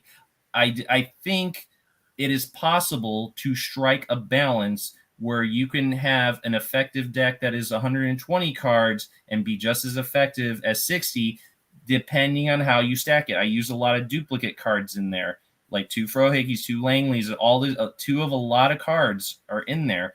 But I think that will create a balance if you can do the same thing you're doing with a 60 card deck that you are with a 120 card deck. But you're still going to be at the mercy of shuffling. Yes, that is definitely true. But again, if you can find the right balance to tap into where you're not really going to be getting slammed too much with cards that you don't need. Yes, I do put cards in there that are specifically for like I have another pile where it's like I put the cards in there that I know are just going to be automatic conspiracy fodder. So I have a little pile of those, like my shotguns, what I've been starting to do more is like I put like the Message from the Stars, the Chester Bonapartes in there, the Nurse Owens is the stuff that there's a chance that I might, depending on the moment, I might decide to use those and how they're actually intended and not use them for conspiracy fodder. So I'm tending to more recently. I'm putting in less equipment cards, but putting in more cards that cost a lot, but that I'm probably going to use for conspiracy fodder, but have an effect that would be very helpful in the event that there's a situation that arises that, oh, this would actually probably be a good time to play the ceremony card. Or, well, you know what? Alien Adversary. Oh, Message from the Stars. There we go. I've got, now hasn't happened yet, but I'm waiting for those moments now. So my conspiracy fodder stack is going to now consist of cards that they're on the off chance they might get played, and hopefully they will, because they would be great to play. So when all said and done, I got my sites, and so as I told you earlier, the site cards are stacked separately compared to the rest of them. So I might throw in some more sites because I want to get them to about a 1/3 ratio. More or less, pretty close. I mean, it may not always be hitting, because in the past I used to just count them, but it's because I'm deconstructing and reconstructing from scratch. I've just gotten to the point where I'm just stacking them next to each other now and more or less eyeballing it. So they're on the floor or something, or they're on the table, and I'm just, okay, that looks about right, because you've done it enough times you can get a sense of, that the ratio is pretty spot on, or pretty close, give or take a few cards. Fine. So again, I'm looking for about 55% to 45%, which is conspiracy slightly higher than the others. So I get plenty of opportunities to thwart my opponent, where I'm not going to have too many rounds where I don't have something to answer what my opponent is doing while they're investigating a site. So I don't want to put too many active cards in there, because what will happen is I'll have too many active cards. I'll be like, well, I got nothing. Go ahead and ask your question. So I try to stack a lot of conspiracy cards in there, but it's going to be a lot of it is 2 of the same to, again, try to create that balance. 2 Detective Manners, 2 Computer Access Denied, 2 of a lot of the cards that you guys usually see me throwing at you regularly to thwart your investigations. I usually have 2 copies of those in my deck. So again, try to create the balance. Do with 120 cards what a lot of you guys are doing with like 60 or 70. And the reason I like to do that, yes, I could just make it easier on myself and do 60, fine. But then that takes away a lot of the chances to try to create some diversity in the decks and use cards that we don't necessarily get to see very often. So by doing like a slightly larger deck, gives me a little bit of room to include certain cards that we haven't played very much. And see, like lately, Guillaume and I have been playing cards, and we've been pulling out like some of the 10-13 bluffs, which we had previously dismissed. If you guys see the game last night that I played with Dave Meyer, there is one 10-13 bluff that I played twice in that game. Well, actually, no, I played it, but he didn't go to it, but I did set it down twice. And I've never played it in a previous game with you guys until I was like, oh, I'm going to give this card a go. I want to see how it works. So I put a couple of those in there. Pretty damn good. Maybe you can figure out which one. Again, I know you didn't watch the game. David and Nathan, you were there. for portions of it, I don't know if you saw which card I'm talking about. Don't tease us, man. Just give us the card. I don't know. I'm not going to give you the card. Sorry. Oh. I've given you guys a lot tonight. This is not happening. It is not that card. So if you guess it, I will say, if you say the correct one, I will say yes. But if not, you will wait till you see it come up in a game, in a later game with me. But I am definitely. My guess, flesh sculpting. It is not flesh sculpting. I did play that one previously in a game with you, if I'm not mistaken. But no, it is not that card. But I will be using that card more frequently. I had dismissed it previously, but I'm finding that, you know what? A lot of issues that I've run into are being resolved by using that particular card. So I will hold on to that. I'll hold on to that one little secret for now until you guys start getting to the point where you're tired of seeing that card come up. So Langley. No, it's a 10-13 bluff. No, I know. I'm just going to Langley it. No, this card addresses that, so you can't. Okay, No. Sorry, you can't. You can play it, but have you figured it out, Guillaume? Is it Stoner Chicken Dude? No, it is not that one. Okay. Actually, no, Nathan, you can play it, but here's the thing: like, you're going to wind up wasting your Langley on that card, which means you won't get to use. Like, if there's another card that Langley could be used on, it's like, well, you just pitched your Langley for it, so it kind of like it expends your Langley. I've given you so much. Guillaume's going to figure it out in just a moment. Guillaume is not going to rest until he figures He's that out. He's going to get it now that I've given you guys so much.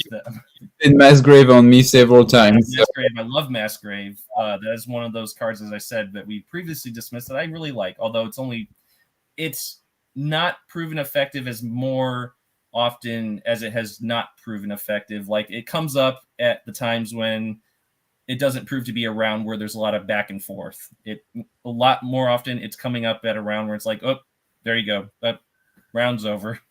Quick round. I mean, here's where I'm struggling. What you seem to be saying is you're intentionally diluting your deck with stuff that you know is somewhat situational. Well, not to like a great extent. I'm a very, very, very small portion of that where I try to throw in a card that had a few cards, not many. I say a few. When I say a few, I mean very, very few, just to see if it comes up, how does it work? And so and I think with the game that Guillaume and I are playing a lot, I think he and I, like, we're tending to get a little more creative with what cards we're including, just because we want to just see some diversity in the game. We want to see other cards, lesser used cards, and just see how they work, see if they will surprise us. I don't recommend that as a rule to people. I'm just telling you that's lately what I've been doing, is because I want to see some other cards get played that I don't use. So therefore, that's part of the reason why you see larger decks come out of me, but trying to create that balance, but to allow for some new cards to get, some extra cards to get thrown in that might actually prove interesting. They may not, but I won't know till we try. But in doing so, putting those, diluting, as you say, not making it so that those cards are going to be proving detrimental in that they're coming up when I don't need them. So it's like, it's very, very few, but again, putting a lot of the necessity cards in duplicate in there helps to create that balance.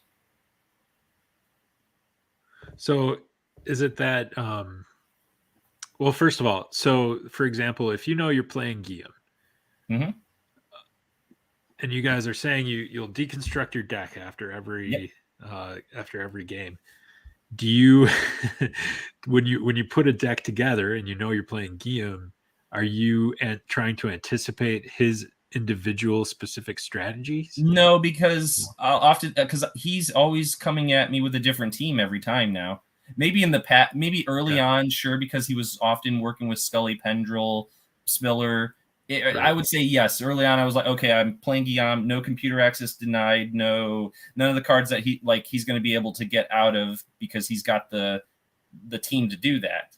But no unexplainable time loss against Guillaume in those early games because he's got the sciences to back that up. So maybe more so at the early, but now he's doing different teams every time, so it's impossible to anticipate what he's going to have.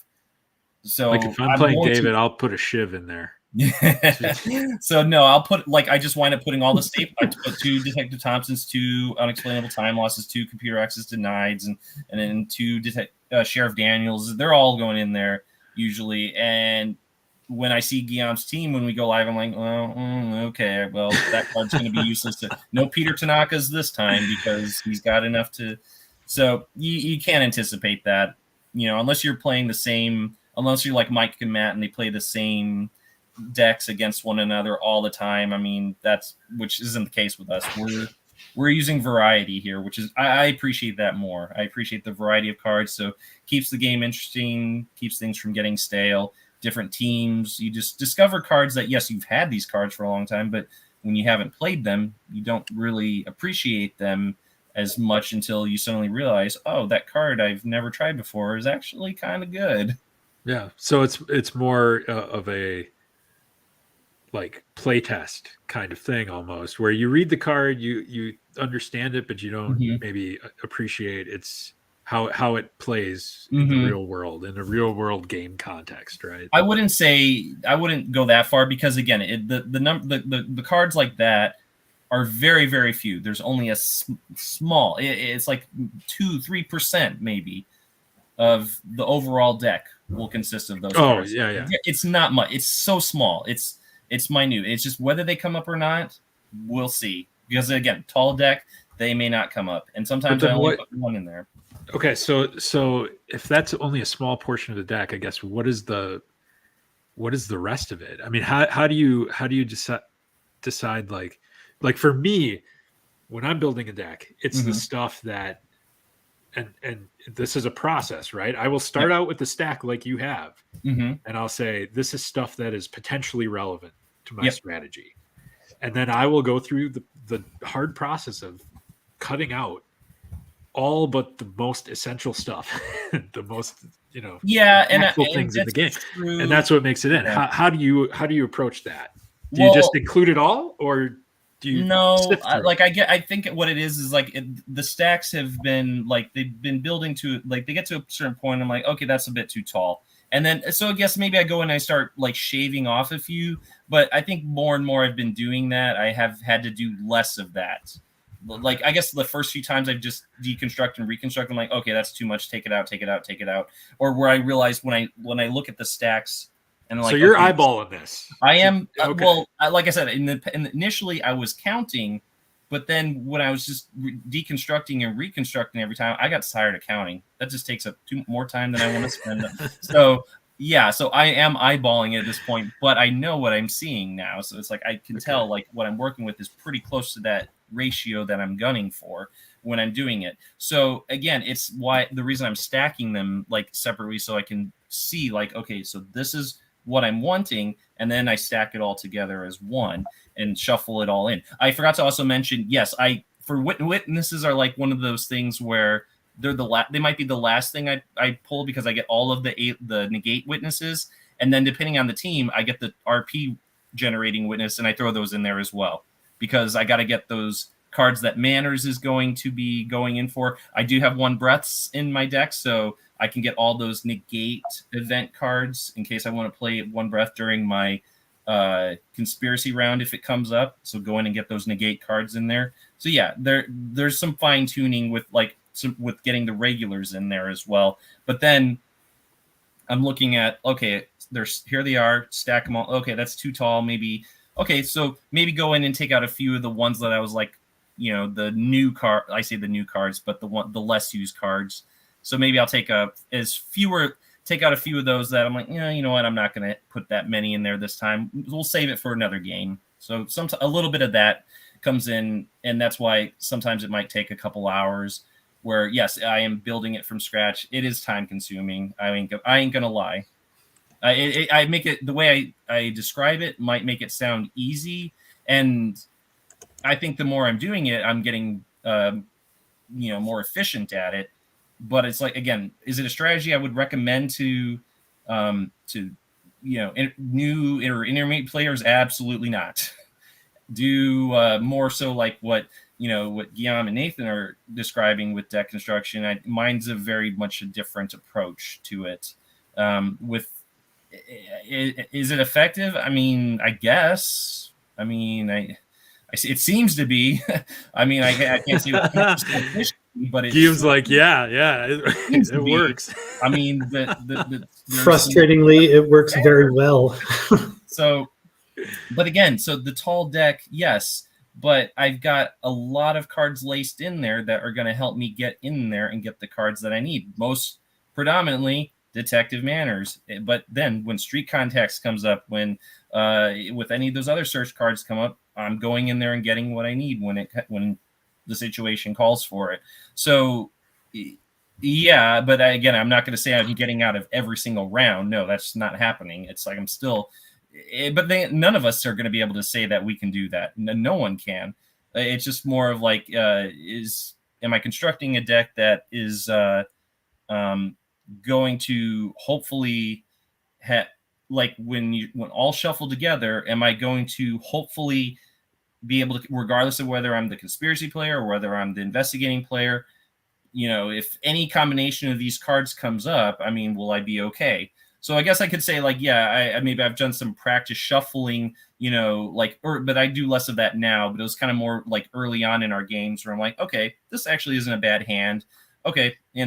But then again, that's kind of where we started to see more of what's a staple of the cards aside from like the obvious ones. And that's kind of where I started to discover some of the other cards that like, okay, these warrant 2 copies of each in there.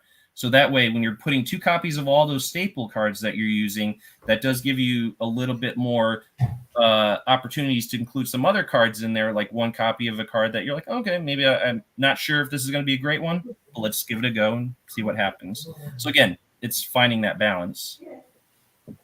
And it seems to be working out for you because, yeah, as you say, you can't have a counter for every situation, but I think maybe like, I'd say 70 or 80% of the time, you always have the right card, or at least a card that allows you to eventually play the card that gets you out of the situation, or that prevents you, that helps you thwart your opponent's investigation. Because usually, like, you play something and I might be able to counter the first card, and then you're like, but I still, and I can see that look on your face, and I know that you have something coming up, and I'm like, okay, I give it my best shot, but I know that Steven is going to be able to still investigate the site. And I have to say that's part of the fun playing against you, because there are several cards that come up during the investigation, and as you said, it gives the feeling of an episode playing out. There are several actions taking place. So it's not always fun when you're the opposing player and you are desperately trying to prevent your investigation, but at the same time, as someone who likes to see cards being played, it's still fun playing it. Yeah. Oh, thank you. And I hopefully I'm not discouraging anyone from wanting to play, David especially, since I feel like, David, you and I have played so many games together, and until like the sealed game, it's been a very much a one-sided a dance between us, and so a sign that you're getting more refined as you go. But yeah, and it's again, I may not be articulating like the nuances of how I'm building the decks, but in a nutshell, it's like I'm looking at the stack, and actually they're right in front of me. They're all sleeved, almost like every card. I would say almost every card, but a lot of times there's 2 of every card stacked in front of me. They're all sleeved, and so I am pulling from these when I'm building a deck. And then also I got my huge. This thing gets heavier every time because I keep adding cards to it. I got that too, so it's like oftentimes when I'm like, okay, so what are some new cards that I haven't used, and I start flipping through there. Okay, so put a sleeve on that. Let's try that one out this time and see what happens. So again, I think the cards that are like tried and true the ones that you guys see me play routinely against you guys, the cards that are proving effective, double up on those. 2 of those in every deck you're doing, because you want to also, like when I'm doing the CP cards, and again, I did not maybe express this as clearly either, because interrupt me now. Get a lot of the easy ones in there. Your computer access denied, your Detective Thompsons, Your authorized access onlys. This cat is not going to leave me alone. Get all of those obvious, easy ones in there, knowing that because depending on what your opponent's team's going to be, you're going to possibly be pitching those depending on what your opponent's going to be throwing at you. You may not get to use your unexplainable time losses because they came in with a science-heavy deck. Have some other cards that come in, like, throw some adversaries. This is another thing I didn't really specify specifically. I like to be a little limiting on what adversaries I include. I want to keep them limited to a certain... especially now because we've started using more combat cards. So I was like, okay, I'm going to just use occult and evolutionary adversaries only because the combat cards that I throw in here are going to be catering to those specific types of adversaries. And again, the purple combat card's always great because you can use them, one side or the other. So again, speaking to that, that's what I'm looking at when I'm doing adversaries. I'm like, I'm not trying to throw, okay, let's do a few affiliation adversaries, a few method adversaries, I don't do that. I just look at their keywords and I'm like looking at just occult and evolutionary this time. Okay, I'm going to do like all the primordial combat related cards and whatnot. Okay, then just primordial adversaries. So that's how I'm doing that with those. And again, I mean, it's okay. It's just that, sometimes it may or may not work depending on what my opponent's bringing into it. And I usually just go fewer conspiracy because I'm, you said you're going more active than my goal now. is I'm doing the exact actually, opposite. I'm not trying to stop every one of my opponent's investigations. That's not my goal.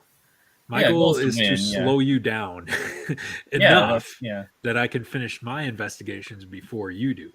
You know what I mean?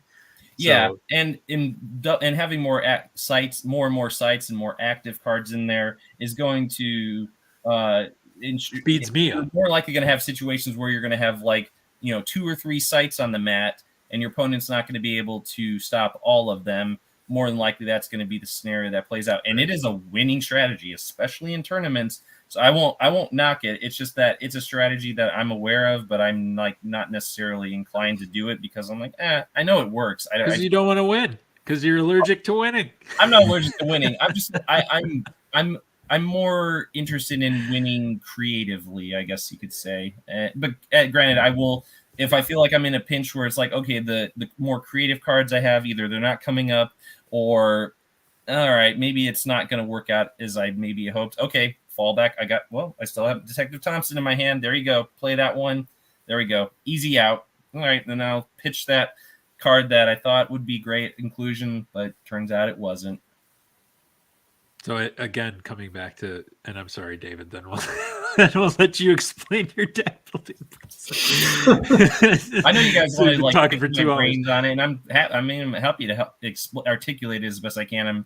Unfortunately, I'm not the most eloquent of speakers. It's like I know what my mind is telling me as I'm building these cards, but trying to articulate that in a way that is going to be clear to especially the people who may not play the game very often, that may be watching this video later on.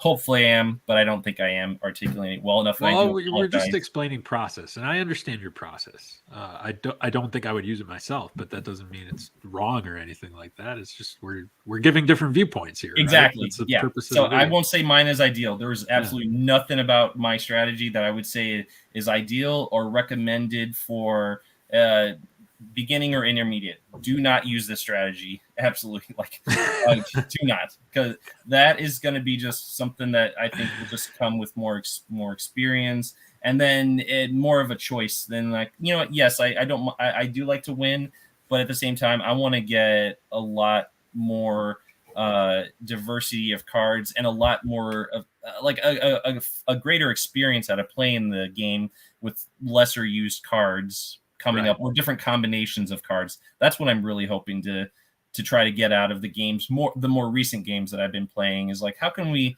do something different with this deck that maybe we hadn't done in a previous deck. But at the same time, I'm not disregarding all the staples that help me get out of a jam every time. So that's why I'm falling back on the Erlenmeyer flasks and the No One's So Paranoids. And those are great. Those are they great. Are absolutely great. But I guess I'm just, and to me it matters too. If you're playing casually, when I play with you guys, I I do this theme stuff, like so like Amaru Urn and the occult adversary type stuff, like stuff that I probably would not do in a tournament.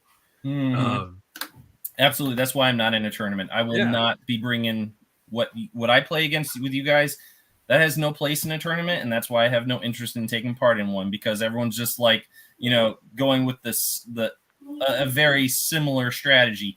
It's like cookie cutter. Percent sights, 2 deep throws, and just playing for the quick and most efficient win, which I'm sure, great if there's an awesome kick-ass prize for it, but take away the stakes, and it's just a fun, friendly game, which is what I want to play. Therefore, I'm more interested in finding out what I can do with these cards that we have yet to see. All right, last but not least, well, is there anything left to say about how am I supposed to follow that? If you thought the deck building segment of this was going to be a short one, I mean, come on, fools, come on, forget about it. Yeah, well, what can I say that hasn't already been said? I guess, David. Yes. Well, you can just tell us how you approach it. Well, with me, of course, I want to win, right? That's you want to win. That's the attitude. But and we touched on it earlier, so I'm kind of glad I went last, because I feel like I've got a little bit of a little element of everybody's style in mind. Now, does it always work? Do I win a lot? No, but I do have a lot of fun playing, and so it seems like a majority of people start with the agents, get the skills together, and then build from there. And what I enjoy most, and sometimes to my own detriment, but I find I may be digging through cards, or I see someone else play a card that I think looks like fun. Oh my gosh, how heavy is that cat? You really had to work for that. Yeah, I think I got a hernia. Carry on. Sorry for the interruption. So if I find a card, maybe I'm going through my cards, or I see someone else play a card, and I think, oh, wait a minute, that would work great with this other card. And I start to get a little strategy together. And that's a lot of times that's where I start, rather than just start with the agents, because there's a finite number of agents. So there's only a certain number of combinations that you're going to get out of that. So to touch on things like, wanting to play your own episode or reenact an episode, or tell a story, that's the direction I'm going. And if someone were to actually sit down and binge watch our yes, very nice, $1 million, if someone were to go back and watch my games, you'll see that a lot of my decks are theme decks. I even name them sometimes just for fun, right? Starting with the travel deck, and I saw the keyword move, and I wanted to have a great team. I didn't necessarily want to split them up between 2 sites and put myself at risk of getting thwarted at both. If the prerequisite is 4 and my skill check, or my skills add up to 4, to me that's a big risk, right? It is risky, and that's how I prefer to play. Is the your pants. I feel like any one bluff or any one adversary, which Steven always seems to have the right one. I do know about that. We'll just burn the whole thing, and my entire turn was wasted. So I wanted to take advantage of travel arrangements and a road trip, and once I saw, I can't remember the name, Steven, maybe you can help me, the one where you can have your team travel to another site that's in an adjacent state. I want to say it's Airlift. Driving. What's it called? Well, driving is same state. The card that I came up with for season 4 was called Airlift. Airlift. Thank you. Yeah. Originally, it was called Flying, because I thought driving, flying, but then I was like, that's a stupid title. Airlift. Airlift works good. I like it. Is that travel arrangements, David? I'm sorry? Travel arrangements? Is that the one you're talking about? travel arrangements is like when you're in a situation where you need to call one agent, move one agent from one section of the table to another, not during combat, as I learned in our sealed deck game, not during combat. You can move one agent with travel arrangements. With driving, it's with the whole team. Yeah, so if it's the same state, which again, that hasn't happened. And I took that theme, and when I was choosing my sites, I specifically, you should have seen my whole dining room table. I felt like such a genius. My whole dining room table had all of my cards in different stacks, and okay, which sites are going to get me questions for all the different attributes, but are in the same state, you know. And I would have Dead Horse, Alaska, and I can't remember the other. There's another one in Alaska there, and Icy Cape.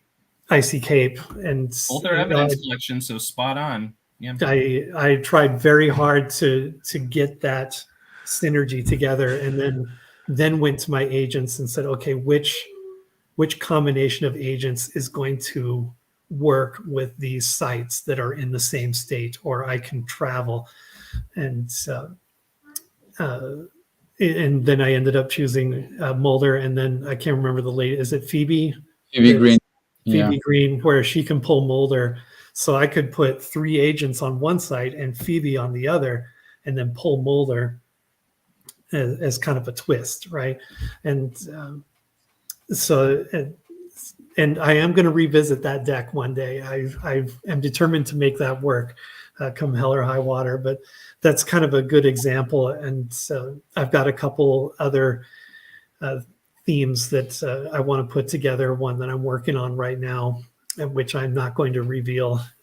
You have to tune in to more gameplay videos to see where that ends up going. But another theme somebody mentioned, just casually, like, nobody ever plays medical sites. Medical is, that's dumb.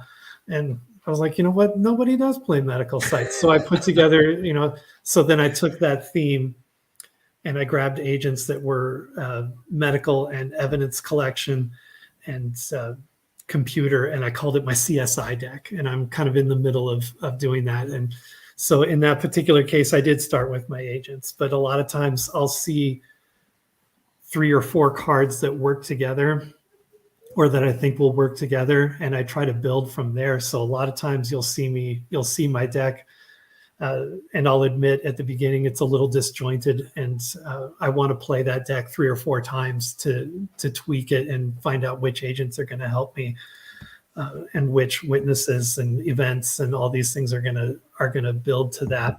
So that's probably why I lose a lot more than I would like to, because it's always my decks are always kind of evolving, and so that's where I always start. I don't start specifically with agents. I don't start specifically with one thing. It's when I see what I think might be a fun strategy, I'll start with that and build out from there. Whether it's an adversary that works with a witness, hint, hint, or something like that. Or somebody says, "Oh, we never see such and such card," and I'm, you know what, you're right. And I grab that card and I start looking at agents and events and other things that are going to supplement that, so that I can get that card out and maximize it. So, not. I like that. Yeah, it's again going back to just having fun and really playing. That's why I like the unexpected call and Too Close to the Truth. I feel like they're great plot twists. It kind of screws your opponent, right? They're twists. I don't know about great. Well, they can be game breaking. Yes, they can. Especially unexpected call. David, I think I played that against you once, and I netted like 13 resource points or something absurd. Yeah, it was something like that. Yeah. Nathan, thanks for bringing that. Let's make you relive that even trauma. You're realizing, it's not a fun card, is it, David? Well, it's a fun card when you're playing it. It's not a fun card to be on the receiving end, but that's part of the game. That's part of the X-Files. And that's something I liked. I alluded back to Yu-Gi-Oh! When my son was playing it. And one thing that I really loved about that game I hated the cartoon. I hated the toys. It was just a cash grab for all those things. But with the game,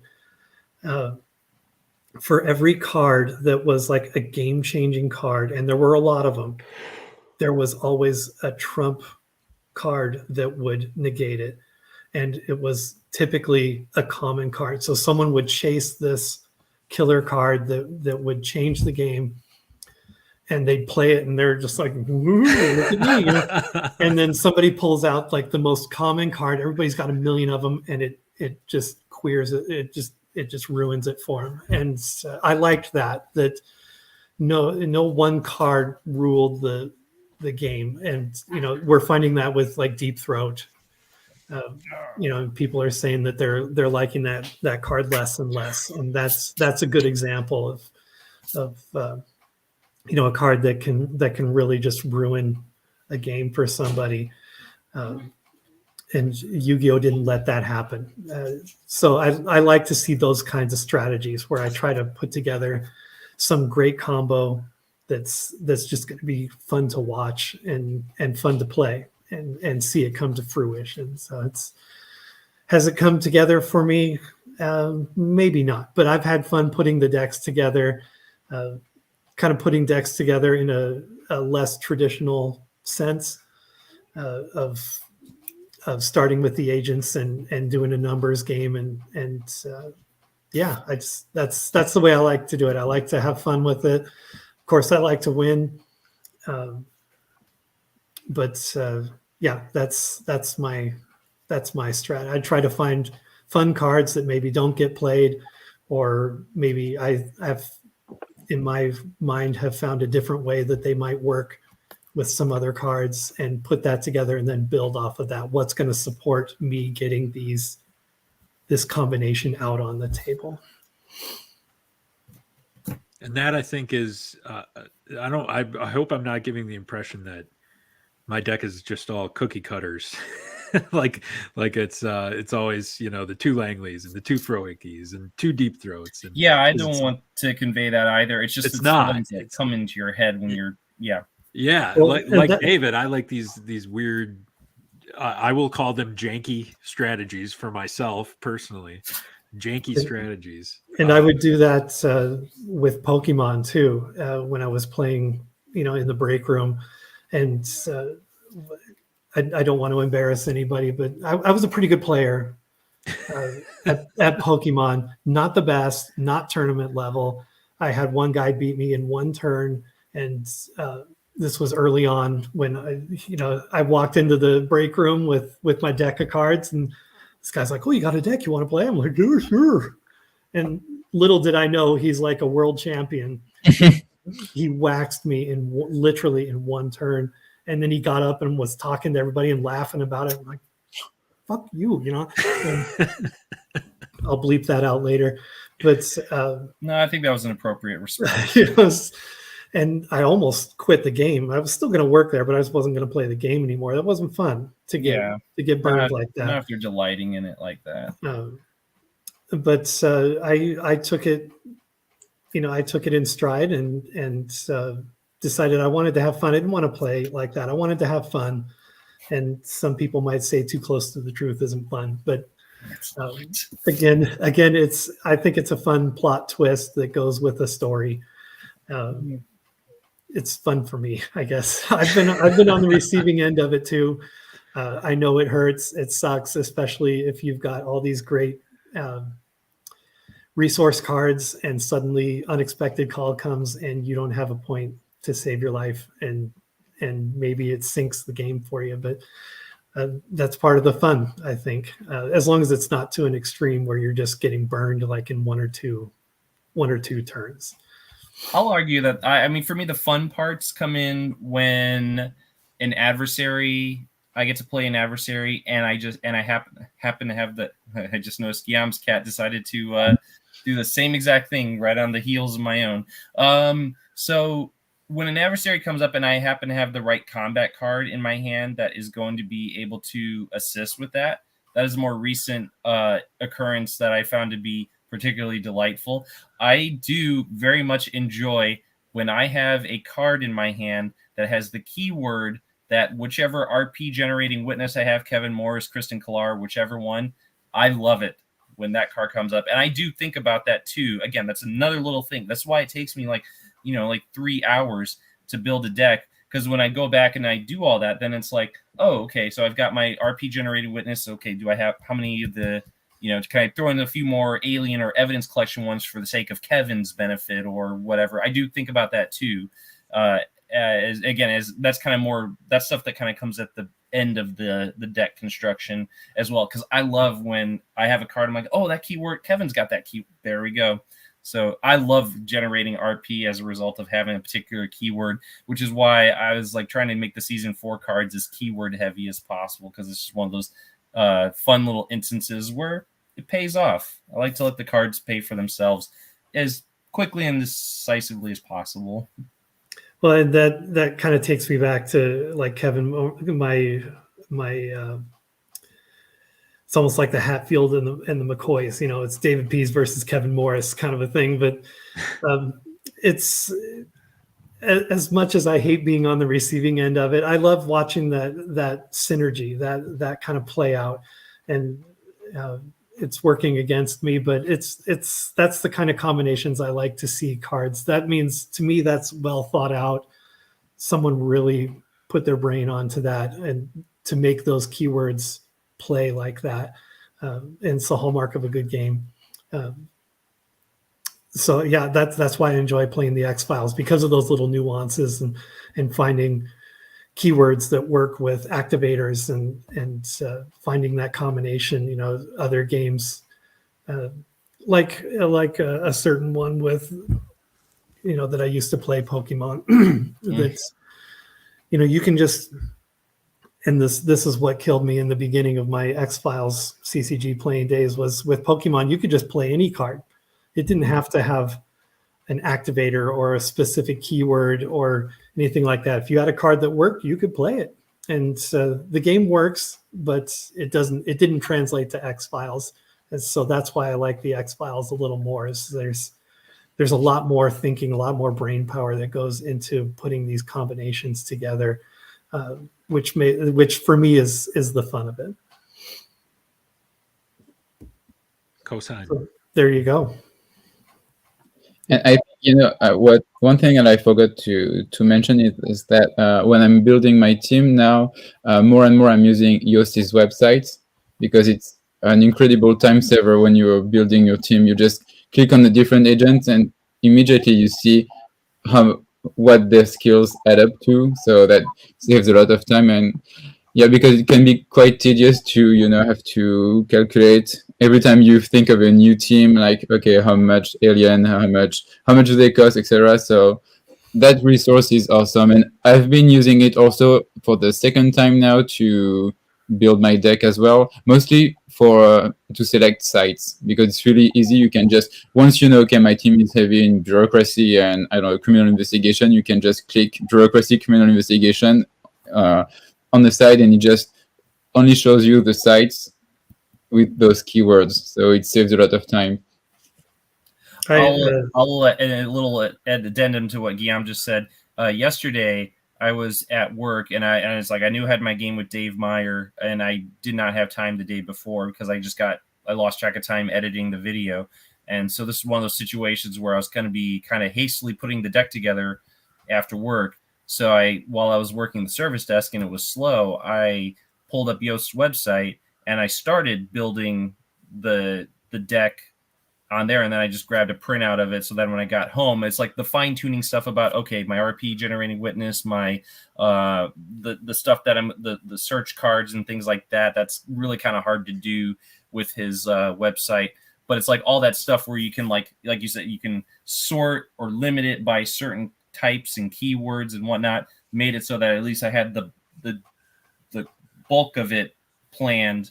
And then I just got home and did the fine tuning. So that expedited things. So yes, Joost, if you're watching this video, kudos on a great site. Keep working on it. It's getting better and better. I think, for some of the things, like I also like to go through my binder and look at each card. But I think for sites, for some witnesses, if I search for specific witnesses for specific skills, sometimes equipment, Or for events, if for instance, if there is a skill that I'm not usually used to using, like for instance, bureaucracy, my team aren't usually heavy in bureaucracy. But if I'm creating a team that's heavy in bureaucracy, then I can just, look at what keyword bureaucracy events are there. So I could just look through my binder, but I might miss one or two. So if I'm using Joost's website, then I can see every events with the keyword bureaucracy, and I'm like, okay, this one I might be able to use, or this one. So that's always good. It doesn't replace for me going through the binder, but it saves a lot of time. So yeah, it's an amazing work, and it must have taken him a lot of time to put all of this together. When I first started putting decks together, I put together an Excel spreadsheet, and literally I typed out every single thing on it, all the game effects, all the keywords. Oh my God. I don't think I even got it done because I got about 3/4 of the way through and I was like, this is ridiculous. But I did use that to try and filter. It's like, okay, I've got a evidence collection. What sites have evidence collection? And I would use Excel to filter through that. So Joost's website, I haven't used it personally yet. I've heard a lot of firsthand testimony. Sounds like it's like the next evolution, so that would help with that kind of thing. I would call it a very handy resource that can expedite certain aspects of the deck building. Big time saver. And of course, double checking your checklist in the course of the game. Damn, is that very effective. But to that point, deck building it takes so long already. And that could be said about any collectible card game. Yeah, right? But in particular the X-Files, like just because there's so few resources out there about it. So like if I wanted to play Magic, there's a whole, like let's say I wanted to play Commander. There's a whole EDH rec, gives you deck lists, cards that are used in similar decks. I mean, it's this fountain of data that you just don't have with the X-Files, right? Because we are that data, basically. Exactly. You're looking at the brain trust right here. Which is there's a certain honor in that, and I feel lucky enough to be one of the people that others might look to for tips on how to make a good deck. Granted, I may not have the best answers for them, but I still like it's flattering to think so. Yeah, I mean, I'm sure there are cards mentioned here that like somebody who is just coming to the game or has played a few games, like they don't know what they are, So it's definitely a process to become conversational in what the cards are, and but the point here is deck building takes a long time because and for me, I still I have a pretty good working knowledge of the cards that were published already. But I'm still like Guillaume, you're using a binder. I'm going through my box and my events cards and saying, okay, what works here? What looks good? Especially for these kind of janky strategies that aren't, tested yet, or we don't have like here's the cards that we use in this strategy, like the Alien Investigation one, for example. You would use Alien Discretion and Erlenmeyer Flask, and you can do all that cool stuff. Well, if you're doing something that's completely original to you, you're building it up from scratch, oftentimes you have to go and look at what cards work in this, and so that process takes a long time. So it's a stupid long time for the X-Files. Well, so just be prepared for that. That's why I got back into this game, and the example I said earlier where I had my entire dining room table covered with cards. And about 3/4 of the way through, it's like, damn, this is fun. This is great. Finding these keywords. And you're not even playing the game yet at that point. You're just building the deck. It's already fun. I hadn't even played, and I'm really enjoying myself putting together, like I said, putting together this Tetris puzzle of which keywords and activators are going to work with this and that. And I have to make sure my skills add up for the sites and that sort of thing. And then going through the whole trial and error, which made the travel deck, which didn't work like, I don't think it worked at all. Pretty much, I never got any of those cards out in the kind of combination that I wanted. But putting the deck together was just a ton of fun, having it spread out like that. And I think when I realized it a couple hours into it, I got up to go get something to drink. And when I turned back around and looked at the table, I was like, this is awesome. This is It was like a beautiful mind or something. yeah, right. Yes. Yes. I think if I remember the travel deck correctly, maybe I think the active cards were good, but maybe it was just maybe lacking in conspiracy cards. Yeah. I think that's what I think that was just the with that one, because the strategy was good. You had all the right active cards for your investigation, and maybe it was just a point where you needed to thwart your opponent's investigation more in order to be able to ask more questions. But I think otherwise the team was good and the cards were good as well. So I think you should definitely revisit that one. I agree. I think knowing more now than I did when I started, I think it would probably be a much better deck. That was the feedback that I got in quite a few games in the beginning. Was I spent way too much time on active cards and not enough on conspiracy cards. That pretty much if I didn't get to ask a question on that thing, the next turn my opponent would steamroll through, and I had nothing to even slow it down. So I did have to focus more on bluffs and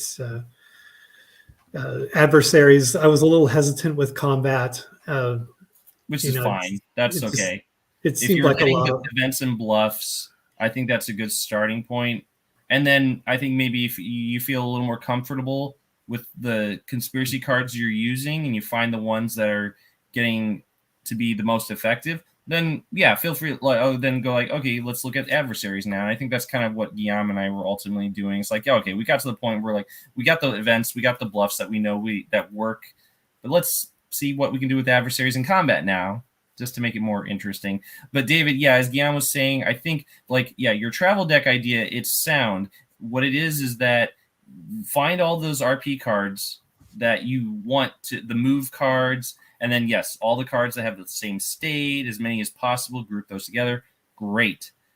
But then balance that out with an appropriate number of conspiracy cards as well in order to make it so that, you can, when it comes time for you to take on the role as a conspiracy player, your opponent's you've got something to answer what your opponent's hitting you with, and you're not just like, I got nothing, go for it, ask your question and all that.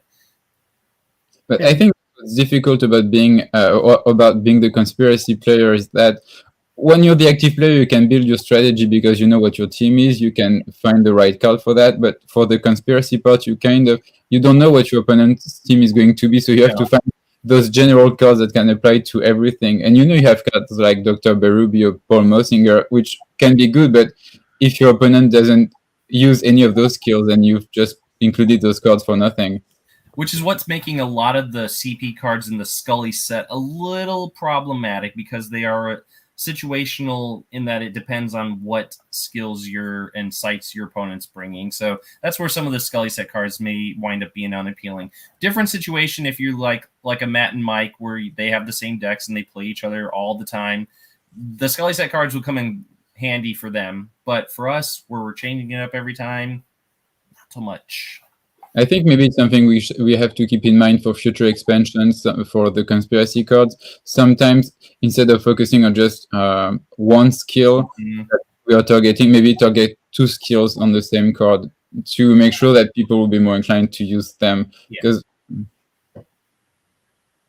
for sure, great point. Absolutely. Let me ask this: do I find myself when I'm in the conspiracy camp? Building it either I'm playing adversaries in combat and going to try to beat the crap out of your agents, or I'm not even touching combat and I'm just doing bluffs and all kinds of stuff like McGrath, right, where you can bounce them to different back to the bureau, or otherwise Quarantine Zone is another good one for season 4 that everybody loves. But just in general, try to keep them from investigating the site some way that isn't combat related, so either bluffs or events or whatever. Is that, Steven, I think you were saying you try to include a mix of both in your more recently, yeah, because I think I've got to the point where events and bluffs, using those to thwart your opponent, absolutely great strategy. Wouldn't knock anyone who's just going to rely on those. Adversaries are in combat are fun, but they're expensive. Right. A bit situational, especially with the activator requirements. Not necessarily recommended. It's if you're wanting to have it so that there's a chance that card comes up in your hand and your opponent might create a situation where you can play that card. That's what I'm in. That's more so why I'm including those cards in more recent games, because I just want to try out something different. But I wouldn't recommend if someone's looking for effective ways of thwarting their opponent, events and bluffs are the way to go. Agreed. Adversaries, not necessarily. There's a couple of them, sure, might be great, but depends on your opponent's team. How much long and close range combat are they bringing? Who are they bringing? Chuck Burke? Oh, great. Occult's going to be a bit problematic in that case. So, again, adversaries are fun, but problematic. Well, I think, and that point is why I like to go a dedicated strategy if I'm going to go that route. And so you can do stuff like Smoking Man Strikes and change a keyword so you can play your adversaries consistently, that kind of stuff. It's expensive, though. It is. Yeah, that's super expensive. But that works for me because, again, in my deck building, I'm usually including 40 active cards and only 20 conspiracy. So you can pitch more and afford it. David and Guillaume, do you guys how do you approach the conspiracy side of it? Are you going one or the other or a mix? Or I go with the mix, but it's just because after so many games, well, for me at least, I'm kind of tired of playing. Like laser barrier is effective. It's like when you're building your deck, you're just like, okay, I'm using the same cards over and over. So, which is why it's good to have season 4 cards and then future seasons. But so that's why I'm trying to include more adversaries and combat cards as well. But there is a card that I would like to play. It's Overwhelming Forces. But I'm like, when will I ever be able to play adversaries? I think adversaries are just too expensive. Well, not too expensive in the sense that they can get rid of an agent, but sometimes when you pay 8 CPs and your adversary is just negated, it can be a little, frustrating. And, you mentioned Cigarette Man Strike, so you have to pay like maybe 5 for that card and maybe 6 or 7 for the adversary, right. And all that work for just nothing. When you could just play Laser Barrier for 3 and get the same results almost. Yeah, sure. Wisdom. I wholeheartedly agree. But that's not stopping us from at least attempting, because when they do work out as you hope, it's freaking epic. It's satisfying. Oh, yeah. Oh, so satisfying. Yeah. So I even though I'm weary of the fact that, yes, I could go a very expensive route to try to thwart my opponent, I am running a strong risk of having either Frohickey or X be on the receiving end of that play, that very expensive play that I make.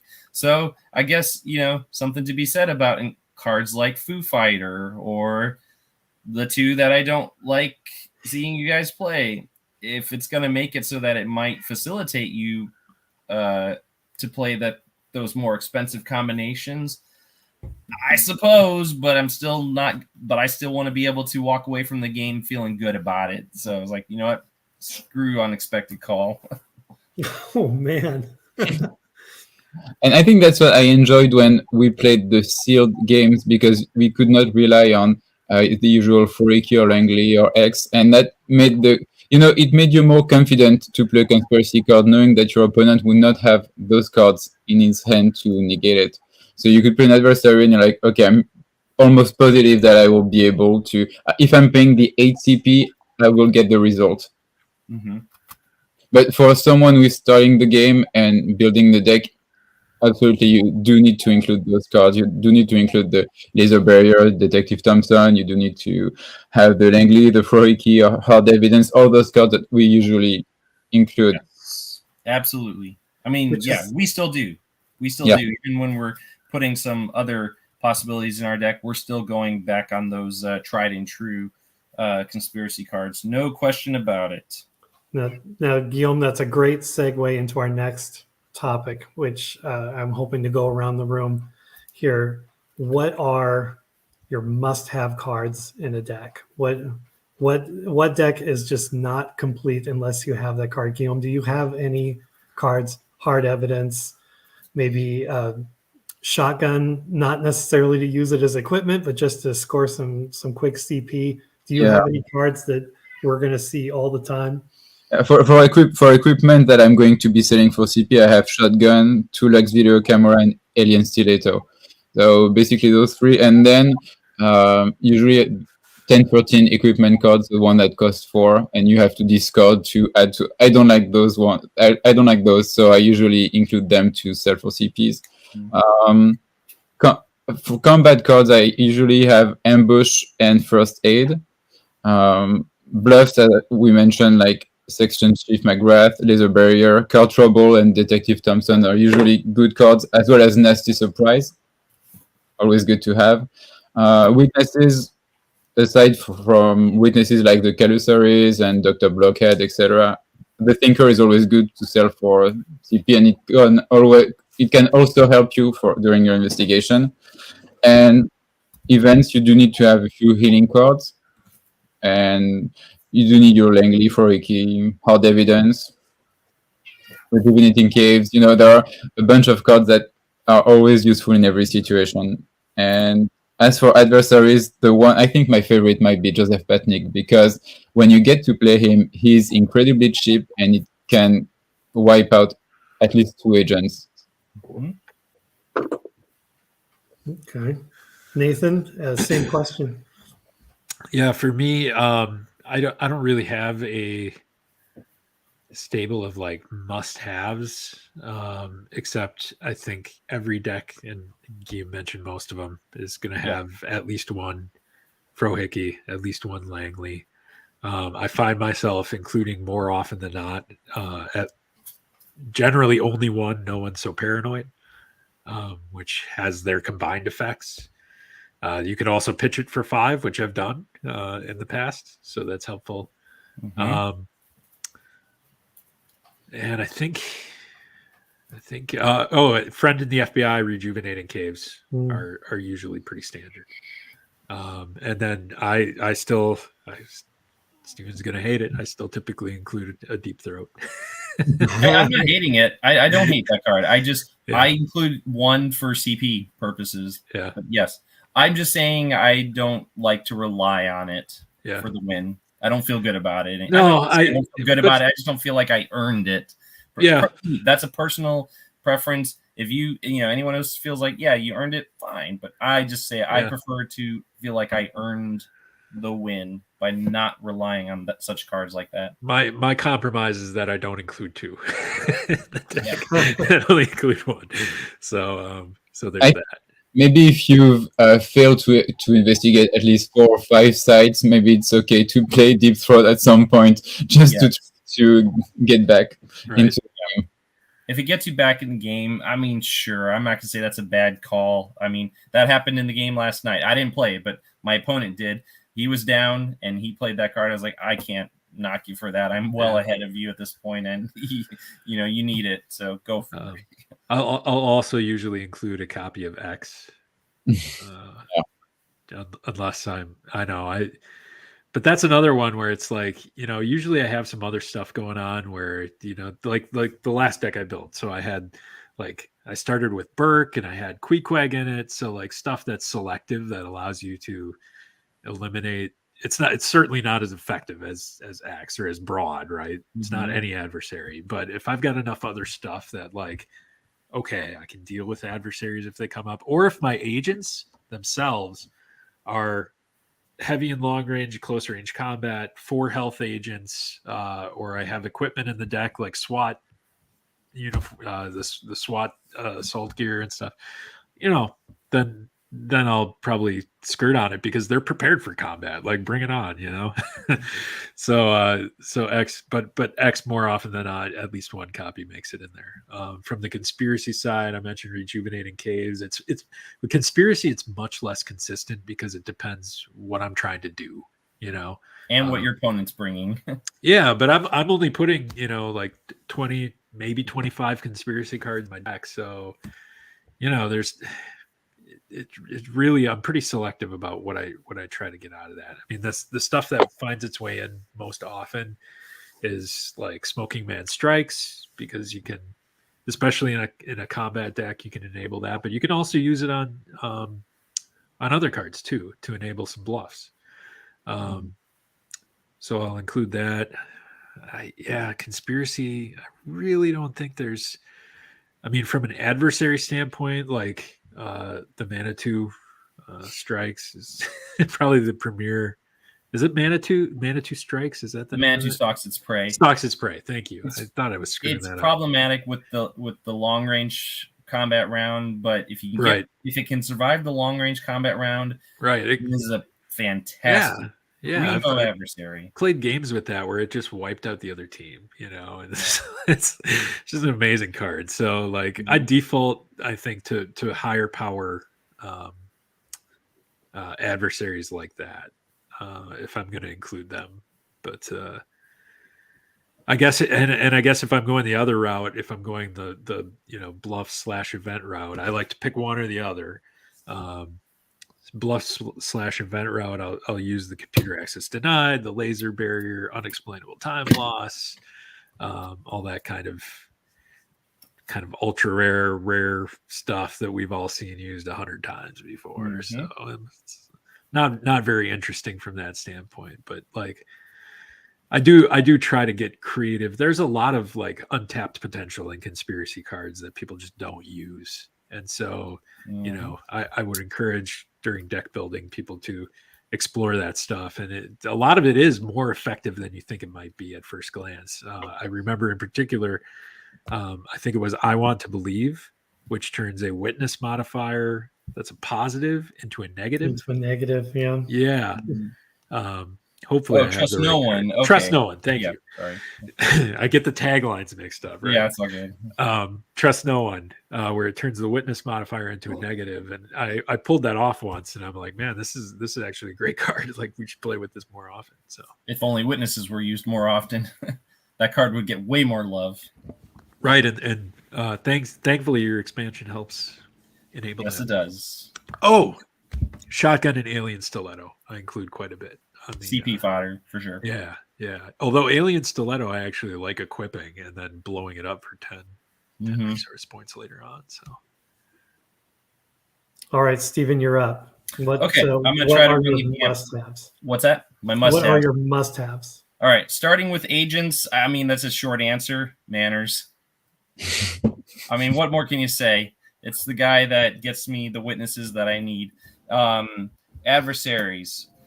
Guillaume has mentioned Patnick. Couldn't agree more on that.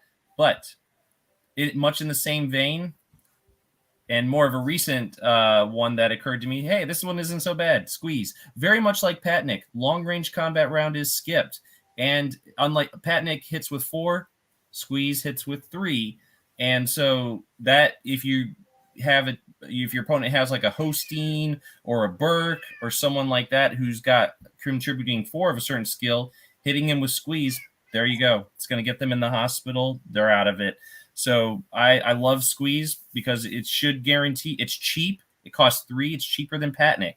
And it can get you 1 agent hospitalized, 1 agent with 3 health hospitalized, guaranteed, provided there's no X or whatever that negates it.